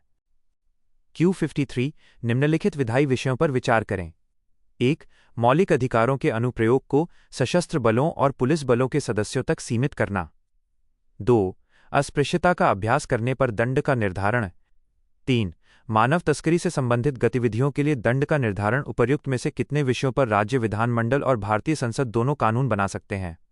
A होल केवल 1, B होल केवल 2, C होल तीनों, D कोई नहीं। सही उत्तर D कोई नहीं। व्याख्या: विकल्प ऑफ D सही है, अनुच्छेद 35 के अनुसार उपर्युक्त सभी विषयों अनुच्छेद 33, 17 और 23 के दंड पर कानून बनाने की शक्ति केवल संसद के पास है, राज्य विधानमंडलों के पास नहीं। Q54 किसी भी खतरनाक कार्यस्थल पर 14 वर्ष से कम आयु के बच्चों के रोजगार पर प्रतिबंध को भारत में निम्नलिखित में से किस प्रकार के अधिकार के रूप में वर्गीकृत किया गया है? A खोल मौलिक अधिकार, B विधिक अधिकार, C संवैधानिक अधिकार, D खोल प्राकृतिक अधिकार। सही उत्तर A मौलिक अधिकार। व्याख्या: विकल्प ऑफ A सही है, ये संविधान के अनुच्छेद 24 के अंतर्गत आता है, जो शोषण के विरुद्ध अधिकार एक मौलिक अधिकार का हिस्सा है। Q55 हाल ही में समाचारों में आया शब्द ब्रूमेशन का तात्पर्य है। A ठंडे महीनों के दौरान सरीसृपों में निष्क्रियता या धीमी गतिविधि की अवधि। B होल अत्यधिक शीतकाल के दौरान पक्षियों में एक प्रकार का प्रवासी व्यवहार। C पशुओं में पुराने बाल, सींग या त्वचा को हटाने और बदलने की प्रक्रिया। D कठोर शीत ऋतु की परिस्थितियों में जीवित रहने के लिए कुछ पौधों में निर्मित एक अनुकूली तंत्र। सही उत्तर A ठंडे महीनों के दौरान सरीसृपों में निष्क्रियता या धीमी गतिविधि की अवधि। व्याख्या: विकल्प ऑफ A सही है, ब्रूमेशन सरीसृपों रेप्टाइल्स के लिए हाइबरनेशन जैसा ही है, जहां वे सर्दियों में ऊर्जा बचाने के लिए चयापचय को धीमा कर देते हैं।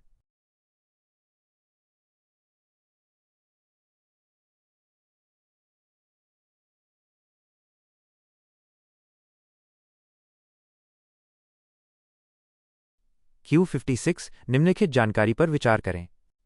भारतीय संविधान का अनुच्छेद, मौलिक अधिकारों की श्रेणी, सूचीबद्ध मामला 1, अनुच्छेद 20, स्वतंत्रता का अधिकार, कुछ मामलों में गिरफ्तारी और निरोध से संरक्षण, 2, अनुच्छेद 23, शोषण के विरुद्ध अधिकार, मानव तस्करी और बलात् श्रम पर प्रतिषेध, 3, अनुच्छेद 22, स्वतंत्रता का अधिकार, अपराधों के लिए दोष सिद्धि के संबंध में संरक्षण।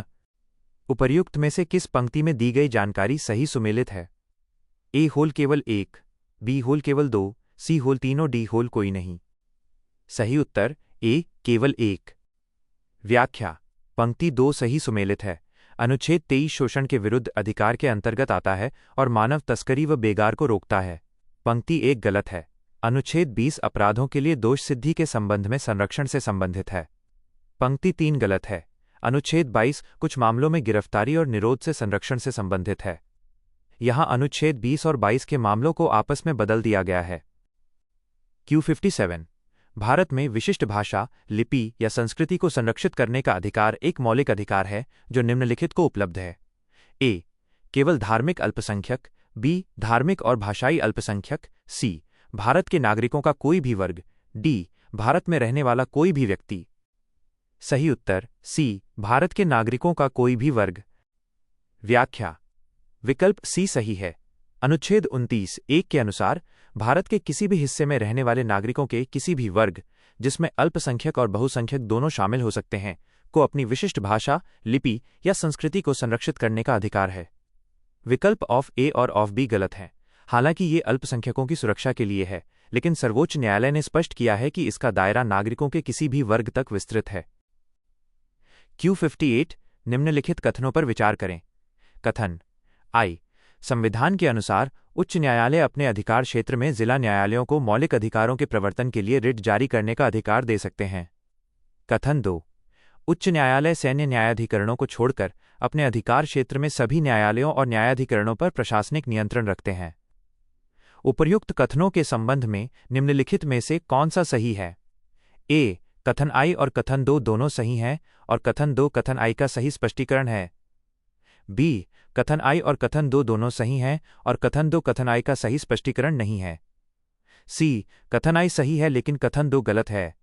डी, कथन आई गलत है लेकिन कथन 2 सही है। सही उत्तर डी, कथन आई गलत है लेकिन कथन 2 सही है। व्याख्या: कथन आई गलत है। अनुच्छेद 32(3) के तहत केवल संसद कानून बनाकर अन्य न्यायालयों, जिला न्यायालयों सहित को रिट जारी करने की शक्ति दे सकती है, उच्च न्यायालय नहीं। कथन 2 सही है।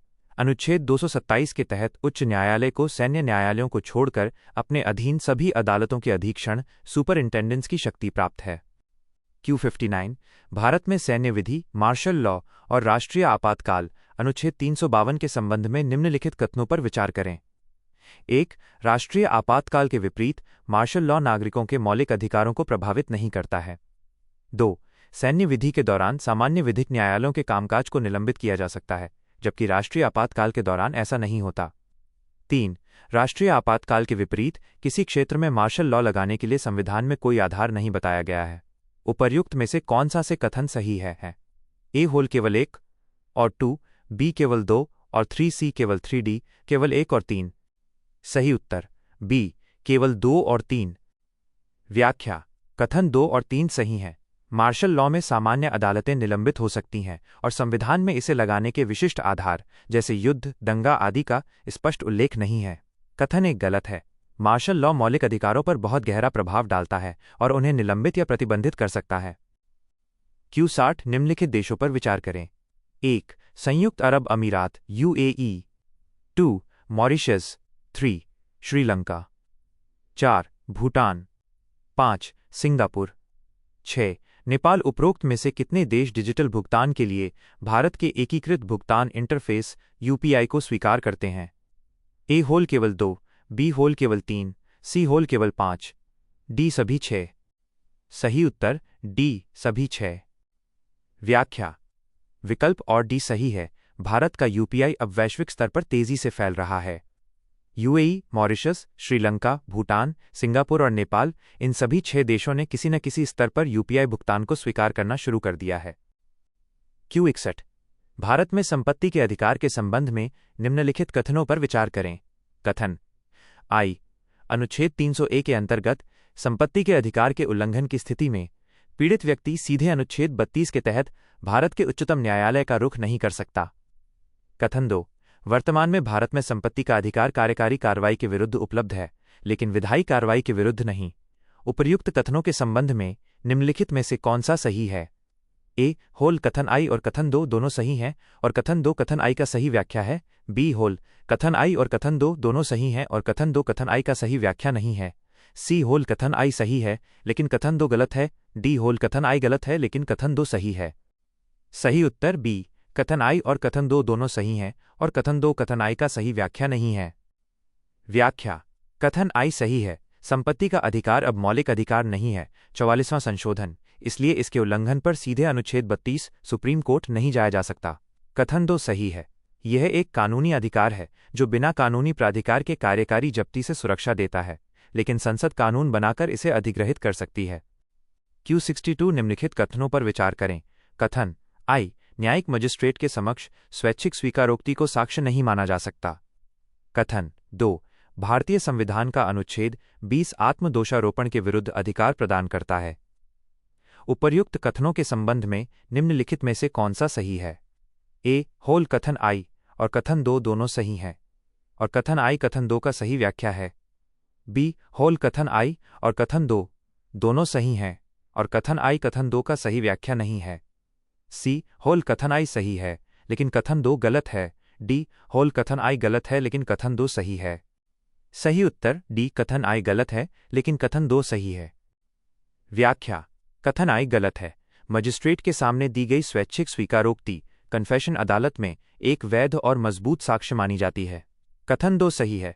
अनुच्छेद 20(3) के अनुसार किसी भी आरोपी को स्वयं के विरुद्ध गवाही देने के लिए मजबूर नहीं किया जा सकता। No self incrimination. Q63 जनहित याचिका PIL के संबंध में निम्नलिखित कथनों पर विचार करें। 1. यह अवधारणा संयुक्त राज्य अमेरिका में उत्पन्न हुई। 2. इसके लिए अधिस्थिति लोकस स्टैंडाई के नियम को सख्ती से लागू करने की आवश्यकता है। 3. सर्वोच्च न्यायालय द्वारा इसे संविधान के मूल ढांचे के एक भाग के रूप में मान्यता दी गई है। उपर्युक्त में से कौन सा से कथन गलत है? ए खोल केवल 2, बी खोल केवल 3, सी केवल 1 और 2, डी खोल केवल 2 और 3। सही उत्तर डी केवल 2 और 3। व्याख्या। कथन 1 सही है। PIL की अवधारणा अमेरिका 1960 के दशक से आई है। कथन 2 गलत है। PIL में लोकस स्टैंडाई के पारंपरिक नियम को शिथिल रिलैक्स किया गया है ताकि कोई भी व्यक्ति दूसरों के अधिकारों के लिए अदालत जा सके। कथन 3 गलत है। PIL को अभी तक सुप्रीम कोर्ट द्वारा आधिकारिक तौर पर संविधान का मूल ढांचा घोषित नहीं किया गया है, हालांकि न्यायिक समीक्षा मूल ढांचा है। Q64 भारत में ग्राम न्यायालयों के संदर्भ में निम्नलिखित कथनों पर विचार कीजिए। 1. ग्राम न्यायालय के पीठासीन अधिकारी की नियुक्ति संबंधित उच्च न्यायालय के मुख्य न्यायाधीश द्वारा की जाती है। 2. विधि एवं न्याय मंत्रालय के निर्देशों के अनुसार सभी नए न्यायिक अधिकारियों के लिए एक निश्चित अवधि के लिए ग्राम न्यायालय में सेवा करना अनिवार्य है। 3. ग्राम न्यायालय आपराधिक और सिविल दोनों न्यायालयों की शक्तियों का प्रयोग करता है। उपर्युक्त में से कितने कथन सत्य हैं? ए होल केवल 1, बी होल केवल 2, सी होल तीनों, डी होल कोई नहीं। सही उत्तर ए केवल 1। व्याख्या। कथन 3 सही है। ग्राम न्यायालय को दीवानी, सिविल और फौजदारी क्रिमिनल दोनों तरह के मामलों की सुनवाई का अधिकार है। कथन 1 गलत है। पीठासीन अधिकारी न्यायाधिकारी की नियुक्ति राज्य सरकार द्वारा उच्च न्यायालय के परामर्श से की जाती है। कथन 2 गलत है। ऐसा कोई अनिवार्य अखिल भारतीय निर्देश नहीं है, यह राज्य की सेवा शर्तों पर निर्भर करता है।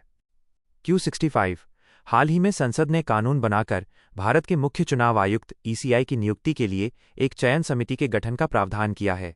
इस संदर्भ में निम्नलिखित कानूनों पर विचार करें। 1. भारत का संविधान। 2. लोक प्रतिनिधित्व अधिनियम 1950। 3.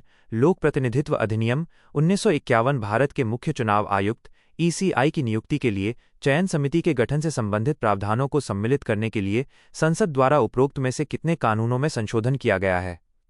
ए होल केवल 1, बी होल केवल 2, सी होल तीनों, डी होल कोई नहीं। सही उत्तर डी कोई नहीं। व्याख्या। विकल्प ऑफ डी सही है। मुख्य चुनाव आयुक्त और अन्य चुनाव आयुक्त नियुक्ति, सेवा की शर्तें और कार्यविधि अधिनियम 2023 एक नया कानून है। इसने संविधान या लोक प्रतिनिधित्व अधिनियमों 1950-1951 में संशोधन नहीं किया है, बल्कि अनुच्छेद 324(2) के तहत संसद को दी गई शक्ति का उपयोग करते हुए एक स्वतंत्र कानून बनाया है।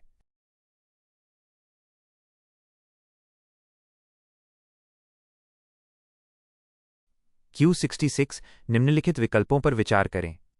1. जब किसी पीड़ित नागरिक के मौलिक अधिकारों का उल्लंघन होता है तो उसके द्वारा दायर रिट याचिका। 2. संविधान के लागू होने से पूर्व भारत में लागू किसी संधि या समझौते से उत्पन्न विवाद। 3. भारतीय राज्यों के बीच अंतर्राज्यीय नदी जल विवाद से संबंधित मामला। 4. दो भारतीय राज्यों के बीच किसी विधिक प्रश्न को लेकर कानूनी विवाद। उपर्युक्त में से कितने मामलों में सर्वोच्च न्यायालय को मूल और अनन्य क्षेत्राधिकार प्राप्त है? ए होल केवल 1, बी होल केवल 2, सी होल केवल 3, डी होल सभी 4।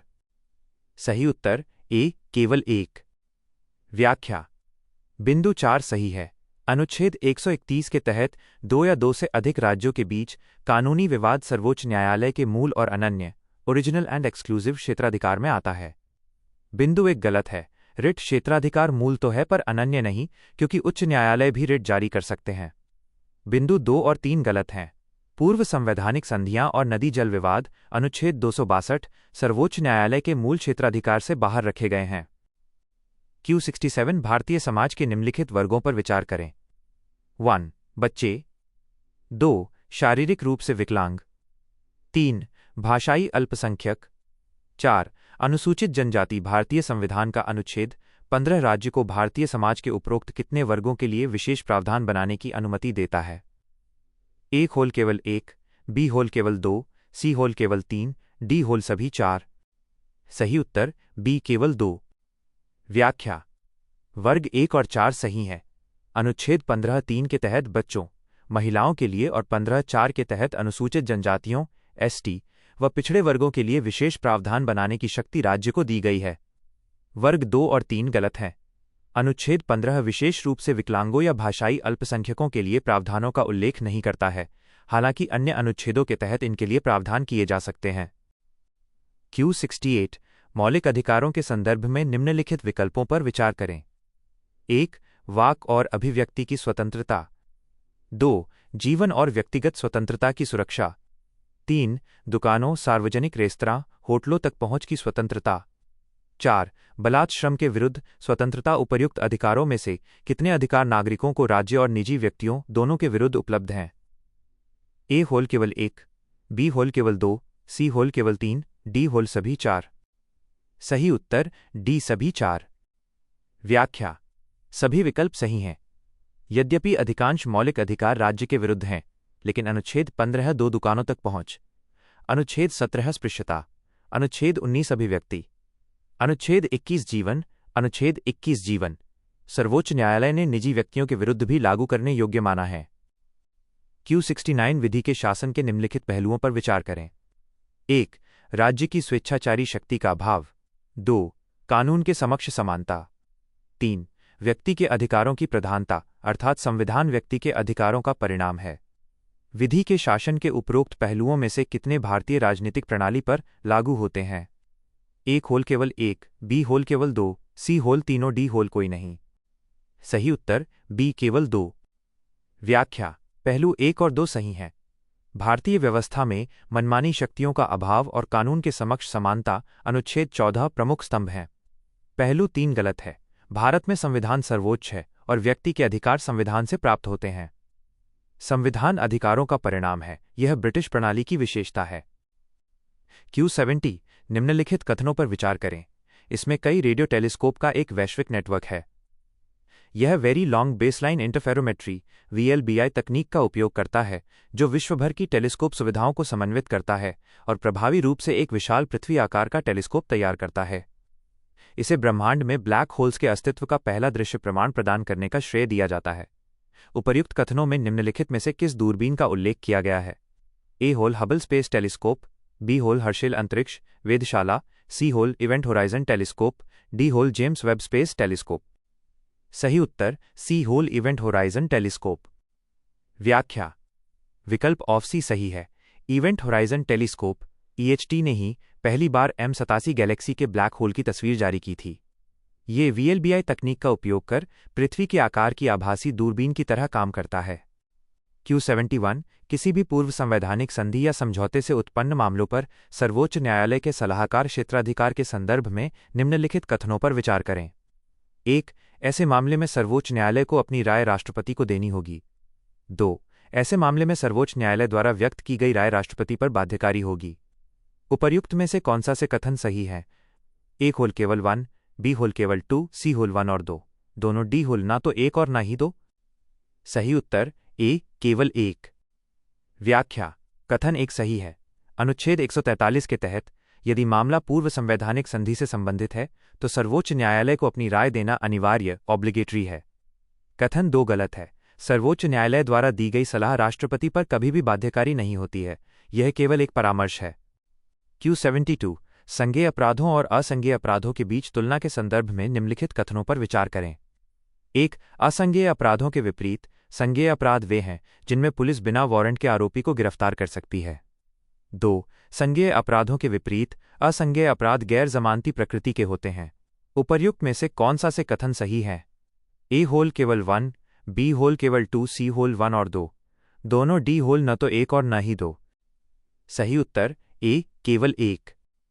व्याख्या: कथन 1 सही है। संज्ञेय कॉग्नाइजेबल अपराध गंभीर होते हैं जिनमें पुलिस बिना वारंट गिरफ्तारी कर सकती है। कथन 2 गलत है। संज्ञेय अपराध आमतौर पर गैर जमानती होते हैं जबकि असंज्ञेय अपराध अक्सर जमानती बेलेबल प्रकृति के होते हैं। Q73 निम्नलिखित में से कौन सा न्यायिक सिद्धांत कहता है कि यदि किसी विधायिका के पास किसी विशिष्ट विषय पर सीधे कानून बनाने का अधिकार क्षेत्र नहीं है तो वो उस पर अप्रत्यक्ष रूप से कानून नहीं बना सकती है? ए होल सामंजस्यपूर्ण निर्माण का सिद्धांत, बी होल लैचेस का सिद्धांत, सी होल क्षेत्रीय संबंध का सिद्धांत, डी होल छद्मत्ता का सिद्धांत। सही उत्तर डी छद्मत्ता का सिद्धांत। व्याख्या: विकल्प ऑफ डी सही है। छद्मत्ता का सिद्धांत डॉक्ट्रिन ऑफ कलरेबल लेजिस्लेशन कहता है कि जो आप प्रत्यक्ष रूप से नहीं कर सकते वो आप अप्रत्यक्ष रूप से भी नहीं कर सकते। यह शक्तियों के पृथक्करण के उल्लंघन को रोकता है। Q74 निम्नलिखित कथनों पर विचार करें। कथन आई भारत में पुरस्कार विजेता के नाम के आगे प्रत्यय या उपसर्ग के रूप में पद्मश्री शब्द का प्रयोग अनुमत है। कथन 2 पद्मश्री को भारत के संविधान के अनुच्छेद 18 के प्रावधानों के तहत एक उपाधि नहीं माना जाता है। उपर्युक्त कथनों के संबंध में निम्नलिखित में से कौन सा सही है? ए होल कथन आई और कथन 2 दोनों सही हैं तथा कथन 2 कथन आई की व्याख्या करता है। बी होल कथन आई और कथन 2 दोनों सही हैं लेकिन कथन 2 कथन आई की व्याख्या नहीं करता है। सी होल कथन आई सही है लेकिन कथन 2 गलत है। डी होल कथन आई गलत है लेकिन कथन 2 सही है। सही उत्तर डी कथन आई गलत है लेकिन कथन 2 सही है। व्याख्या: कथन आई गलत है। सर्वोच्च न्यायालय बालाजी राघवन मामला के अनुसार पुरस्कार विजेता इन पुरस्कारों का उपयोग अपने नाम के साथ उपसर्ग या प्रत्यय के रूप में नहीं कर सकते। ऐसा करने पर पुरस्कार वापस लिया जा सकता है। कथन 2 सही है। पद्म पुरस्कारों को अनुच्छेद 18 के तहत प्रतिबंधित उपाधि नहीं बल्कि सम्मान माना जाता है। Q75 निम्नलिखित कथनों पर विचार करें। कथन आई ला नीना के प्रारंभ में होने वाली संभावित देरी के कारण उत्तरी भारत में सर्दियों में वायु प्रदूषण की गंभीरता बढ़ सकती है। कथन 2 सतही पवनें प्रदूषकों को फंसा लेती हैं जिससे ला नीना की अनुपस्थिति में PM 2.5 का स्तर बढ़ जाता है। उपर्युक्त कथनों के संबंध में निम्नलिखित में से कौन सा सही है? ए कथन आई और कथन 2 दोनों सही हैं और कथन 2 कथन आई का सही व्याख्या है। बी कथन आई और कथन 2 दोनों सही हैं तथा कथन 2 कथन आई का सही व्याख्या नहीं है। सी कथन आई सही है, कथन 2 गलत है। डी कथन आई गलत है लेकिन कथन 2 सही है। सही उत्तर ए कथन आई और कथन 2 दोनों सही हैं और कथन 2 कथन आई का सही व्याख्या है। व्याख्या: कथन आई और 2 सही हैं। ला नीना आमतौर पर तेज हवाओं के माध्यम से प्रदूषकों को साफ करने में मदद करता है। इसकी अनुपस्थिति या देरी में हवाएं धीमी हो जाती हैं जिससे प्रदूषक जम जाते हैं और प्रदूषण का स्तर बढ़ जाता है। Q76 निम्नलिखित में से कौन सा कथन न्यायिक संयम की समझ को सर्वोत्तम रूप से दर्शाता है? यह एक न्यायिक दृष्टिकोण है जहां ए न्यायाधीश सरकार की अन्य शाखाओं के मामलों में नियमित रूप से हस्तक्षेप करके शक्तियों के पृथक्करण के सिद्धांत का उल्लंघन करते हैं। बी होल न्यायाधीश सरकार की अन्य शाखाओं के निर्णयों में हस्तक्षेप करने के अपने अधिकार को सीमित रखते हैं। हितों के टकराव के कारण न्यायाधीश स्वयं को किसी मामले से अयोग्य घोषित कर देते हैं। डी न्यायपालिका की कानून की व्याख्या करने और उसे लागू करने की क्षमता सरकार की अन्य शाखाओं द्वारा प्रतिबंधित होती है। सही उत्तर बी न्यायाधीश सरकार की अन्य शाखाओं के निर्णयों में हस्तक्षेप करने के अपने अधिकार को सीमित रखते हैं। व्याख्या विकल्प और बी सही है। न्यायिक संयम जुडिशियल रेस्ट्रेंट वह सिद्धांत है जहां न्यायाधीश कानून बनाने की शक्ति को विधायिका पर छोड़ देते हैं और केवल तभी हस्तक्षेप करते हैं जब कोई कानून स्पष्ट रूप से असंवैधानिक हो। Q77 भारत के संविधान में निहित मौलिक कर्तव्यों के संबंध में निम्नलिखित कथनों पर विचार करें। 1. भारतीय संविधान में मौलिक कर्तव्य दक्षिण अफ्रीकी संविधान से प्रेरित हैं। 2. 1976 में बलवंत राय मेहता समिति ने मौलिक कर्तव्यों को शामिल करने की सिफारिश की थी। 3. मौलिक कर्तव्यों को पहली बार 42वें संविधान संशोधन अधिनियम द्वारा जोड़ा गया था। 4. मौलिक कर्तव्य भारतीय नागरिकों और गैर नागरिकों दोनों पर लागू होते हैं। उपर्युक्त में से कितने कथन सत्य हैं? ए होल केवल 1, बी होल केवल 2, सी होल केवल 3, डी होल सभी 4। सही उत्तर ए केवल 1। व्याख्या कथन 3 सही है। मौलिक कर्तव्यों अनुच्छेद 51A को 42वें संशोधन 1976 द्वारा जोड़ा गया था। कथन 1 गलत है। ये तत्कालीन सोवियत संघ यूएसएसआर के संविधान से प्रेरित हैं। कथन 2 गलत है। इनकी सिफारिश स्वर्ण सिंह समिति ने की थी, बलवंत राय मेहता ने नहीं। कथन 4 गलत है। मौलिक कर्तव्य केवल नागरिकों के लिए हैं, विदेशियों के लिए नहीं।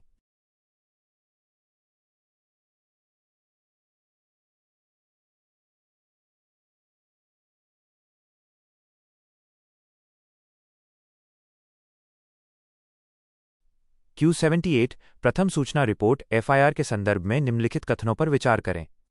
एक पुलिस स्टेशन 0 FIR दर्ज कर सकता है, भले ही अपराध उसके अधिकार क्षेत्र से बाहर किया गया हो।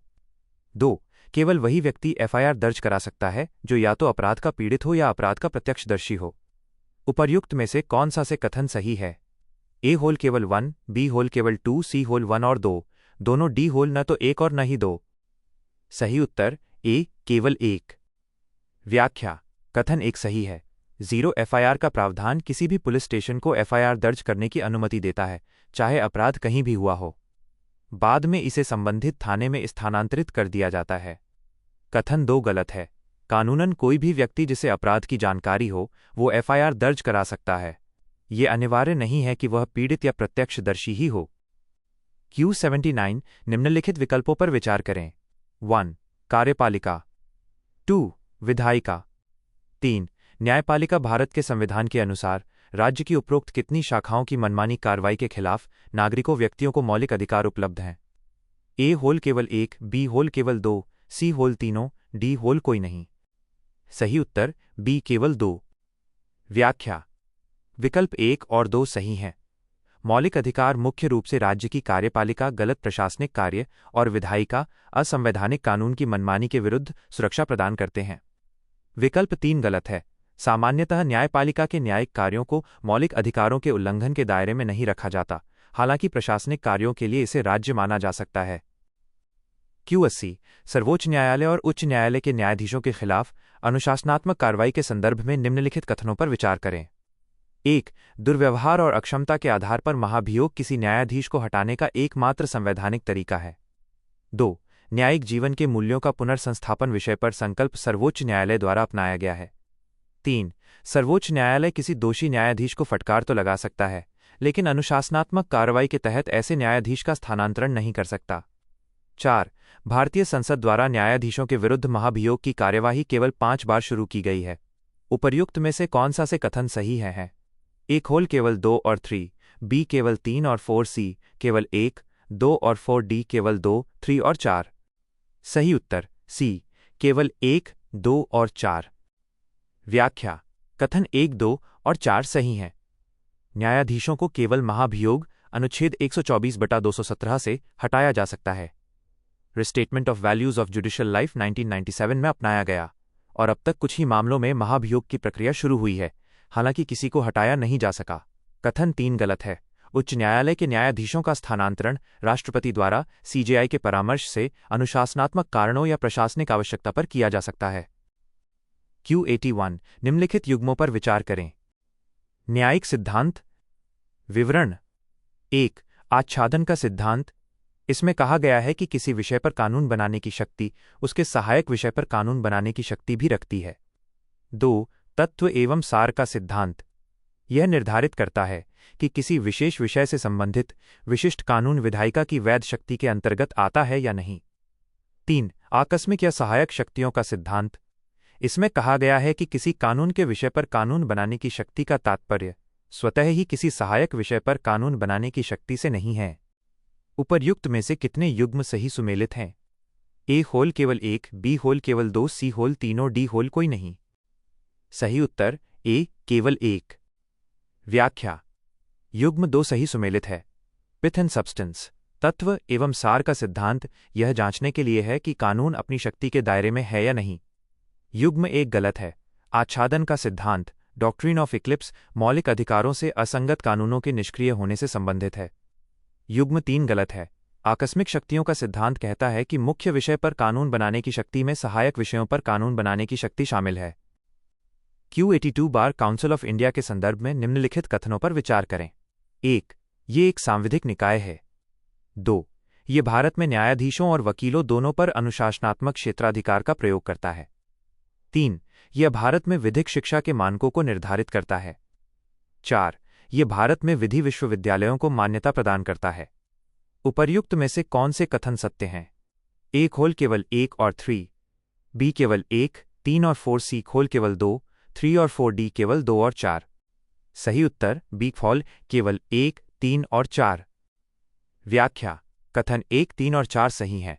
बीसीआई अधिवक्ता अधिनियम 1961 के तहत बना है। यह विधिक शिक्षा के मानक तय करता है और विश्वविद्यालयों को मान्यता देता है। कथन 2 गलत है। बीसीआई केवल वकीलों पर अनुशासनात्मक शक्ति रखता है, न्यायाधीशों पर नहीं। Q83 मौलिक अधिकारों में शामिल सभा या सम्मेलन की स्वतंत्रता के अधिकार फ्रीडम ऑफ असेंबली के संदर्भ में निम्नलिखित कथनों पर विचार कीजिए। 1. संविधान शांतिपूर्ण ढंग से और बिना हथियार के एकत्र होने के अधिकार की गारंटी देता है। 2. हड़ताल का अधिकार इस मौलिक अधिकार का अभिन्न अंग है। 3. देश की संप्रभुता और अखंडता के आधार पर इस अधिकार पर उचित प्रतिबंध लगाए जा सकते हैं। उपर्युक्त में से कौन से कथन सत्य हैं? ए होल केवल 1 और 2, बी केवल 1 और 3, सी केवल 2 और 3, डी 1, 2 और 3। सही उत्तर बी केवल 1 और 3। व्याख्या। कथन 1 और 3 सही हैं। अनुच्छेद 19 1B शांतिपूर्ण सभा का अधिकार देता है, जिस पर सुरक्षा और संप्रभुता के आधार पर प्रतिबंध लगाए जा सकते हैं। कथन 2 गलत है। हड़ताल का अधिकार राइट टू स्ट्राइक मौलिक अधिकार नहीं है, यह एक कानूनी या वैधानिक अधिकार हो सकता है। Q84 भारतीय राजनीति के संदर्भ में निम्नलिखित कथनों पर विचार कीजिए। कथन I सरकार की शाखाओं के बीच संबंधों की प्रकृति का निर्धारण करते समय भारत ने शक्तियों के सख्त पृथक्करण के बजाय नियंत्रण और संतुलन की प्रणाली को अपनाया। कथन 2 राज्य के नीति निदेशक सिद्धांत राज्य को शक्तियों के पृथक्करण के बजाय नियंत्रण और संतुलन की प्रणाली को लागू करने के लिए कदम उठाने का निर्देश देते हैं। उपर्युक्त कथनों के संबंध में निम्नलिखित में से कौन सा सही है? ए होल कथन I और कथन 2 दोनों सही हैं और कथन 2 कथन I की व्याख्या करता है। बी कथन I और कथन 2 दोनों सही हैं, लेकिन कथन 2 कथन I की व्याख्या नहीं करता है। सी कथन I सही है, लेकिन कथन 2 गलत है। डी कथन I गलत है, लेकिन कथन 2 सही है। सही उत्तर सी कथन I सही है, लेकिन कथन 2 गलत है। व्याख्या। कथन I सही है। भारत में कार्यपालिका और विधायिका आपस में जुड़ी हैं, संसदीय प्रणाली, इसलिए यहां सख्त पृथक्करण के बजाय नियंत्रण और संतुलन चेक्स एंड बैलेंसेस है। कथन 2 गलत है। अनुच्छेद 50 डीपीएसपी शक्तियों के पृथक्करण न्यायपालिका को कार्यपालिका से अलग करना की बात करता है, न कि नियंत्रण और संतुलन की प्रणाली लागू करने की। Q85 कोरल ट्रायंगल को दुनिया के सबसे विविध और जैविक रूप से जटिल समुद्री पारिस्थितिकी तंत्र के रूप में पहचाना जाता है। यह अद्वितीय क्षेत्र निम्नलिखित में से किस क्षेत्र में स्थित है? ए होल दक्षिण अटलांटिक महासागर, बी होल मध्य हिंद महासागर, सी होल दक्षिण पश्चिम प्रशांत महासागर, डी होल उत्तर पश्चिमी अटलांटिक महासागर। सही उत्तर सी दक्षिण पश्चिम प्रशांत महासागर। व्याख्या। विकल्प ऑन सी सही है। कोरल ट्रायंगल पश्चिमी प्रशांत महासागर के उष्णकटिबंधीय जल, इंडोनेशिया, मलेशिया, फिलीपींस आदि के बीच में स्थित है। Q86 अनुच्छेद 25 के संदर्भ में, जो धर्म की स्वतंत्रता के अधिकार से संबंधित है, निम्नलिखित कथनों पर विचार कीजिए। 1. अनुच्छेद 25 न केवल धार्मिक विश्वासों और सिद्धांतों को, बल्कि धार्मिक प्रथाओं और अनुष्ठानों को भी शामिल करता है। 2. इस अनुच्छेद के अंतर्गत अधिकार भारत की सार्वजनिक व्यवस्था, संप्रभुता और अखंडता के अधीन है। 3. केंद्र सरकार भारत में धार्मिक प्रथा से जुड़ी किसी भी आर्थिक और राजनीतिक गतिविधि पर प्रतिबंध लगा सकती है। उपरोक्त कथनों में से कितने सत्य हैं? ए होल केवल 1, बी होल केवल 2, सी होल तीनों, डी होल कोई नहीं। सही उत्तर बी केवल 2। व्याख्या: कथन 1 और 3 सही हैं। अनुच्छेद 25 विश्वास और आचरण दोनों की रक्षा करता है और राज्य धार्मिक कार्यों से जुड़े आर्थिक, वित्तीय, राजनीतिक कार्यों को विनियमित कर सकता है। कथन 2 गलत है। अनुच्छेद 25 के प्रतिबंधों में सार्वजनिक व्यवस्था, नैतिकता और स्वास्थ्य शामिल हैं, लेकिन संप्रभुता और अखंडता शब्द का प्रयोग अनुच्छेद 19 में है, अनुच्छेद 25 में नहीं। Q87 राज्य प्रशासनिक अधिकरणों SATs के संदर्भ में निम्नलिखित कथनों पर विचार कीजिए। 1. SATs की स्थापना राज्य सरकार द्वारा संबंधित राज्य विधानमंडल में पारित कानून के माध्यम से की जाती है। 2. वे राज्य सरकार के कर्मचारियों की भर्ती और सभी सेवा मामलों के संबंध में मूल अधिकार क्षेत्र का प्रयोग करते हैं। 3. SATs के अध्यक्ष और सदस्यों की नियुक्ति राज्यपाल द्वारा संबंधित राज्य के उच्च न्यायालय के परामर्श के बाद की जाती है। उपर्युक्त में से कितने कथन सत्य हैं? ए होल केवल 1, बी होल केवल 2, सी होल तीनों, डी होल कोई नहीं। सही उत्तर ए केवल 1। व्याख्या: कथन 2 सही है। SAT- को राज्य कर्मचारियों के सेवा मामलों में मूल क्षेत्राधिकार प्राप्त है। कथन 1 गलत है। SATs की स्थापना प्रशासनिक अधिकरण अधिनियम 1985 के तहत केंद्र सरकार, राष्ट्रपति द्वारा संबंधित राज्य की मांग पर की जाती है। कथन 3 गलत है। अध्यक्ष और सदस्यों की नियुक्ति राष्ट्रपति द्वारा की जाती है, राज्यपाल द्वारा नहीं।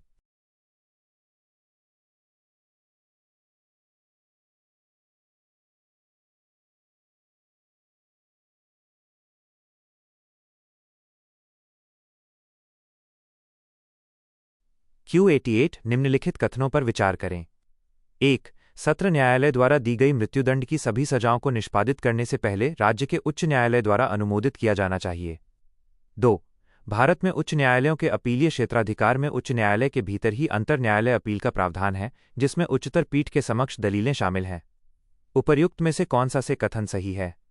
ए होल केवल 1, बी होल केवल 2, सी होल 1 और 2, दोनों, डी होल ना तो 1 और न ही 2। सही उत्तर सी 1 और 2 दोनों। व्याख्या: कथन 1 सही है।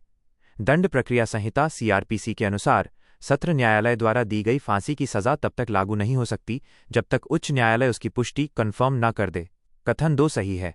उच्च न्यायालय के एकल न्यायाधीश के फैसले के खिलाफ उसी न्यायालय की खंडपीठ, डिवीजन बेंच में अपील की जा सकती है, जिसे अंतर न्यायालय अपील, इंट्रा-कोर्ट अपील कहते हैं। Q89 भारत में न्यायपालिका के संदर्भ में निम्नलिखित कथनों पर विचार कीजिए।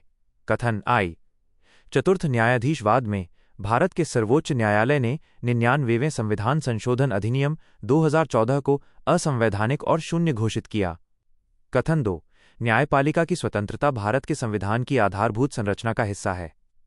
उपर्युक्त कथनों के संबंध में निम्नलिखित में से कौन सा सही है? ए. कथन आई और कथन 2 दोनों सही हैं और कथन 2 कथन आई की व्याख्या करता है। बी. कथन आई और कथन 2 दोनों सही हैं, लेकिन कथन 2 कथन आई की व्याख्या नहीं करता है। सी. कथन आई सही है, लेकिन कथन 2 गलत है। डी. कथन आई गलत है, लेकिन कथन 2 सही है। सही उत्तर ए. कथन आई और कथन 2 दोनों सही हैं और कथन 2 कथन आई की व्याख्या करता है। व्याख्या: कथन आई और 2 सही हैं। सर्वोच्च न्यायालय ने राष्ट्रीय न्यायिक नियुक्ति आयोग NJAC को इसलिए रद्द किया क्योंकि यह न्यायपालिका की स्वतंत्रता का उल्लंघन करता था और न्यायपालिका की स्वतंत्रता मूल ढांचे, बेसिक स्ट्रक्चर का हिस्सा है। Q90 आयुष्मान भारत प्रधानमंत्री जन आरोग्य योजना ABPMJAY योजना के संदर्भ में। 1. यह द्वितीयक और तृतीयक अस्पताल में भर्ती के लिए कैशलेस स्वास्थ्य सेवा प्रदान करता है। 2. यह योजना पूर्णतः केंद्र सरकार द्वारा वित्त पोषित है। 3. इसमें 70 वर्ष या उससे अधिक आयु के सभी वरिष्ठ नागरिकों को शामिल किया गया है, चाहे उनकी आय का स्तर कुछ भी हो। 4. पूरे देश में इसकी स्थानांतरणीयता पोर्टेबिलिटी निर्बाध है। उपर्युक्त में से कितने कथन सत्य हैं? ए होल केवल 1, बी होल केवल 2, सी होल केवल 3, डी होल सभी 4। सही उत्तर सी केवल 3। व्याख्या: कथन 1, 3 और 4 सही हैं। यह सेकेंडरी और टर्शरी केयर के लिए है। हाल ही में इसमें 70 जोड़ आयु के सभी बुजुर्गों को जोड़ा गया है और ये पूरे भारत में पोर्टेबल है। कथन 2 गलत है।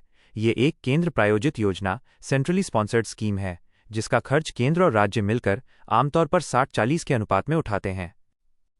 Q91 भारत के सर्वोच्च न्यायालय में निम्नलिखित प्रसिद्ध मामलों पर विचार करें।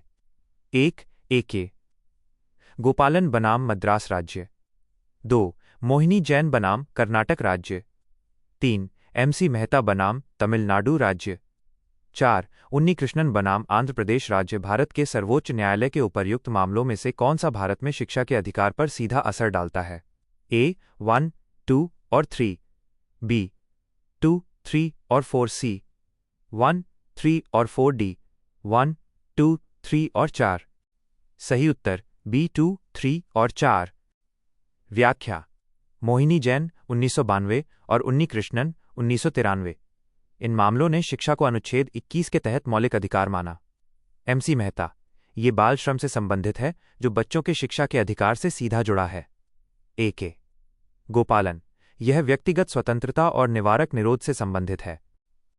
Q92 प्राकृतिक न्याय के सिद्धांतों के संदर्भ में निम्नलिखित कथनों पर विचार कीजिए। 1.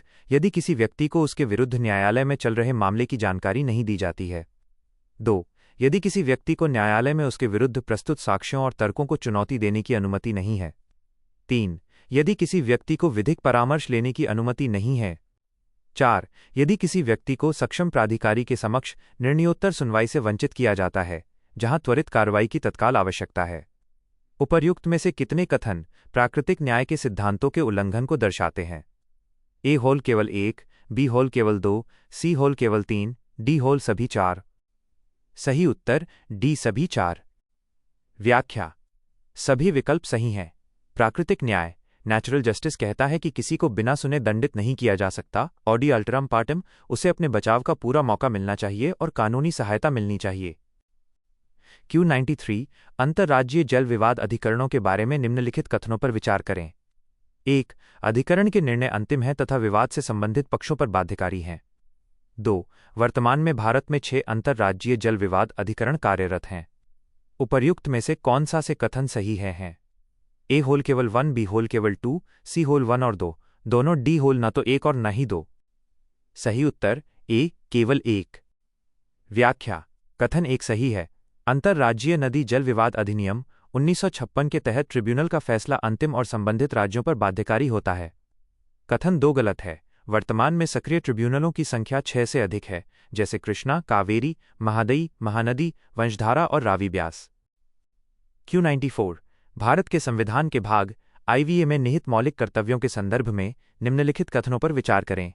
कथन I मौलिक कर्तव्य न्यायालयों को किसी विधि की संवैधानिक वैधता का परीक्षण करने और निर्धारित करने में मदद करते हैं। कथन 2 संसद को मौलिक कर्तव्यों के प्रावधानों को लागू करने के लिए कानून बनाने का अधिकार है। उपर्युक्त कथनों के संबंध में निम्नलिखित में से कौन सा सही है? A कथन I और कथन 2 दोनों सही हैं और कथन 2 कथन I का सही व्याख्या है। B कथन I और कथन 2 दोनों सही हैं तथा कथन 2 कथन I का सही व्याख्या नहीं है। C कथन I सही है लेकिन कथन 2 गलत है। D कथन I गलत है लेकिन कथन 2 सही है। सही उत्तर B कथन I और कथन 2 दोनों सही हैं तथा कथन 2 कथन I का सही व्याख्या नहीं है। व्याख्या: कथन I और 2 सही हैं। कोर्ट किसी कानून की वैधता जांचने में कर्तव्यों का सहारा ले सकता है और संसद इन्हें लागू करने के लिए कानून जैसे वन्यजीव संरक्षण अधिनियम बना सकती है, लेकिन कथन 2 सीधे तौर पर कथन I की व्याख्या नहीं करता। Q95 राष्ट्रीय खाद्य तेल मिशन - तिलहन ऑन NMEO तिलहन के संदर्भ में निम्नलिखित कथनों पर विचार करें। 1. NMEO तिलहन मिशन का लक्ष्य 2021 से 2026 तक 5 वर्षों की अवधि में घरेलू तिलहन उत्पादन को बढ़ाना है। 2. इसका लक्ष्य प्राथमिक तिलहन उत्पादन को 39 मिलियन टन से बढ़ाकर 69.7 मिलियन टन करना है। 3. मिशन तिलहन की खेती के लिए किसानों को सब्सिडी के रूप में वित्तीय प्रोत्साहन प्रदान करेगा। 4. मिशन सूचना, शिक्षा और संचार IEC अभियान के माध्यम से खाद्य तेलों के लिए अनुशंसित आहार दिशानिर्देशों के बारे में जागरूकता को बढ़ावा देगा। उपर्युक्त में से कौन से कथन सत्य हैं? ए 1 केवल 1, 2 और 3, बी केवल 2 और 4, सी केवल 2, 3 और 4, डी 1, 2, 3 और 4। सही उत्तर बी केवल 2 और 4। व्याख्या: कथन 2 और 4 सही है। मिशन का लक्ष्य 2030-31 तक उत्पादन बढ़ाकर 69.7 MT करना है और ये आहार जागरूकता पर भी ध्यान देगा। कथन 1 गलत है। NMEO तिलहन को हाल ही में 2024 में 2024-25 से 2030-31 की अवधि के लिए मंजूरी दी गई है। कथन 3 गलत है। ये मुख्य रूप से बीज उत्पादन गुणवत्ता और बुनियादी ढांचे पर केंद्रित है, न कि सीधे नकद सब्सिडी पर। Q96 राज्यों में उच्च न्यायालय के संदर्भ में निम्नलिखित कथनों पर विचार करें। कथन आई, पंजाब और हरियाणा राज्यों का एक साझा उच्च न्यायालय है। कथन 2, भारतीय संविधान के अनुच्छेद 214 में कहा गया है कि प्रत्येक राज्य के लिए एक उच्च न्यायालय होगा। उपर्युक्त कथनों के संबंध में निम्नलिखित में से कौन सा सही है? ए होल कथन आई और कथन 2 दोनों सही हैं और कथन 2 कथन आई की व्याख्या करता है। बी कथन आई और कथन 2 दोनों सही हैं लेकिन कथन 2 कथन आई की व्याख्या नहीं करता है। सी कथन आई सही है लेकिन कथन 2 गलत है। डी कथन आई गलत है लेकिन कथन 2 सही है। सही उत्तर बी कथन आई और कथन 2 दोनों सही हैं लेकिन कथन 2 कथन आई की व्याख्या नहीं करता है। व्याख्या: कथन आई और 2 सही है। अनुच्छेद 214 प्रत्येक राज्य के लिए एक कोड की बात करता है, जबकि 7वें संशोधन ने संसद को 2 या अधिक राज्यों के लिए एक ही कोड बनाने की शक्ति दी। कथन 2 कथन आई की व्याख्या नहीं करता, बल्कि ये एक सामान्य नियम है। Q97 भारत में आत्महत्या के लिए उकसाने के अपराध के संबंध में निम्नलिखित कथनों पर विचार करें। 1. भारतीय न्याय संहिता में आत्महत्या के लिए उकसाने वाले व्यक्तियों के लिए 10 वर्ष तक के कारावास और जुर्माने की सजा का प्रावधान है। 2. हाल ही में सर्वोच्च न्यायालय ने फैसला दिया कि किसी व्यक्ति पर केवल तभी आरोप लगाया जा सकता है जब उसने मृतक को ऐसा प्रत्यक्ष प्रोत्साहन दिया हो जिसके कारण उसके पास आत्महत्या करने के अलावा कोई विकल्प नहीं बचा हो। उपर्युक्त में से कौन सा से कथन सही है? एक होल 1 केवल, बी होल केवल 2, सी होल 1 और 2 दोनों, डी होल ना तो एक और नहीं 2। सही उत्तर सी 1 और 2 दोनों। व्याख्या: कथन 1 सही है। BNS की धारा 108 पूर्ववर्ती IPC 306 के तहत 10 साल तक की जेल और जुर्माना है। कथन 2 सही है। कोर्ट ने बार बार कहा है कि उकसाने के लिए सक्रिय प्रयास या प्रत्यक्ष प्रोत्साहन इंस्टिगेशन का होना अनिवार्य है। Q98 भारतीय संविधान के भाग 3 में निहित धार्मिक स्वतंत्रता के अधिकार के संदर्भ में निम्नलिखित कथनों पर विचार कीजिए। 1. किसी भी व्यक्ति को किसी विशेष धर्म के प्रचार के लिए कोई कर देने के लिए बाध्य नहीं किया जाएगा। 2. पूर्णतः राज्य निधि से संचालित किसी भी शैक्षणिक संस्था में कोई धार्मिक शिक्षा नहीं दी जाएगी। उपर्युक्त में से कौन सा से कथन सही है? एक होल केवल 1, बी होल केवल 2, सी होल 1 और 2 दोनों, डी होल न तो एक और न ही 2। सही उत्तर सी 1 और 2 दोनों। व्याख्या: कथन 1 सही है। अनुच्छेद 27 किसी भी धर्म के पोषण के लिए विशिष्ट कर टैक्स लगाने पर रोक लगाता है। कथन 2 सही है। अनुच्छेद 28 सरकारी शिक्षण संस्थानों में धार्मिक शिक्षा को पूरी तरह प्रतिबंधित करता है। Q99 संविधान के भाग IV में निहित राज्य के नीति निदेशक सिद्धांतों DPSP को कभी कभी उनके वैचारिक उद्देश्यों के आधार पर समाजवादी, गांधीवादी और उदार बौद्धिक श्रेणियों में वर्गीकृत किया जाता है। इस संदर्भ में निम्नलिखित निदेशक सिद्धांतों पर विचार करें। 1. समाज के कमजोर वर्गों के शैक्षिक और आर्थिक हितों को बढ़ावा देना। 2. ग्रामीण क्षेत्रों में कुटीर उद्योगों को बढ़ावा देना। 3. मादक पेय और दवाओं के सेवन पर प्रतिबंध। 4. भारत के नागरिकों के लिए समान नागरिक संहिता सुनिश्चित करना। उपरोक्त में से कितने निदेशक सिद्धांतों को गांधीवादी सिद्धांतों को प्रतिबिंबित करने वाला माना जा सकता है? ए होल केवल 1, बी होल केवल 2, सी होल केवल 3, डी होल सभी 4। सही उत्तर सी केवल 3। व्याख्या: बिंदु 1, 2 और 3 सही हैं। अनुच्छेद 46 कमजोर वर्ग, अनुच्छेद 43 कुटीर उद्योग और अनुच्छेद 47 नशा मुक्ति गांधीवादी विचारधारा पर आधारित हैं। बिंदु 4 गलत है। समान नागरिक संहिता अनुच्छेद 44 उदार बौद्धिक लिबरल इंटेलेक्चुअल सिद्धांत की श्रेणी में आता है। Q100 स्याहघोष कैरकल बिल्लियों के संबंध में निम्नलिखित कथनों पर विचार करें। 1. इन्हें IUCN रेड लिस्ट में गंभीर रूप से संकटग्रस्त क्रिटिकली एंडेंजर्ड के रूप में वर्गीकृत किया गया है। 2. वे मुख्यतः रात्रिचर होते हैं। 3. वे प्राकृतिक रूप से केवल दक्षिण एशिया में ही पाए जाते हैं। उपर्युक्त में से कौन सा से कथन सही है?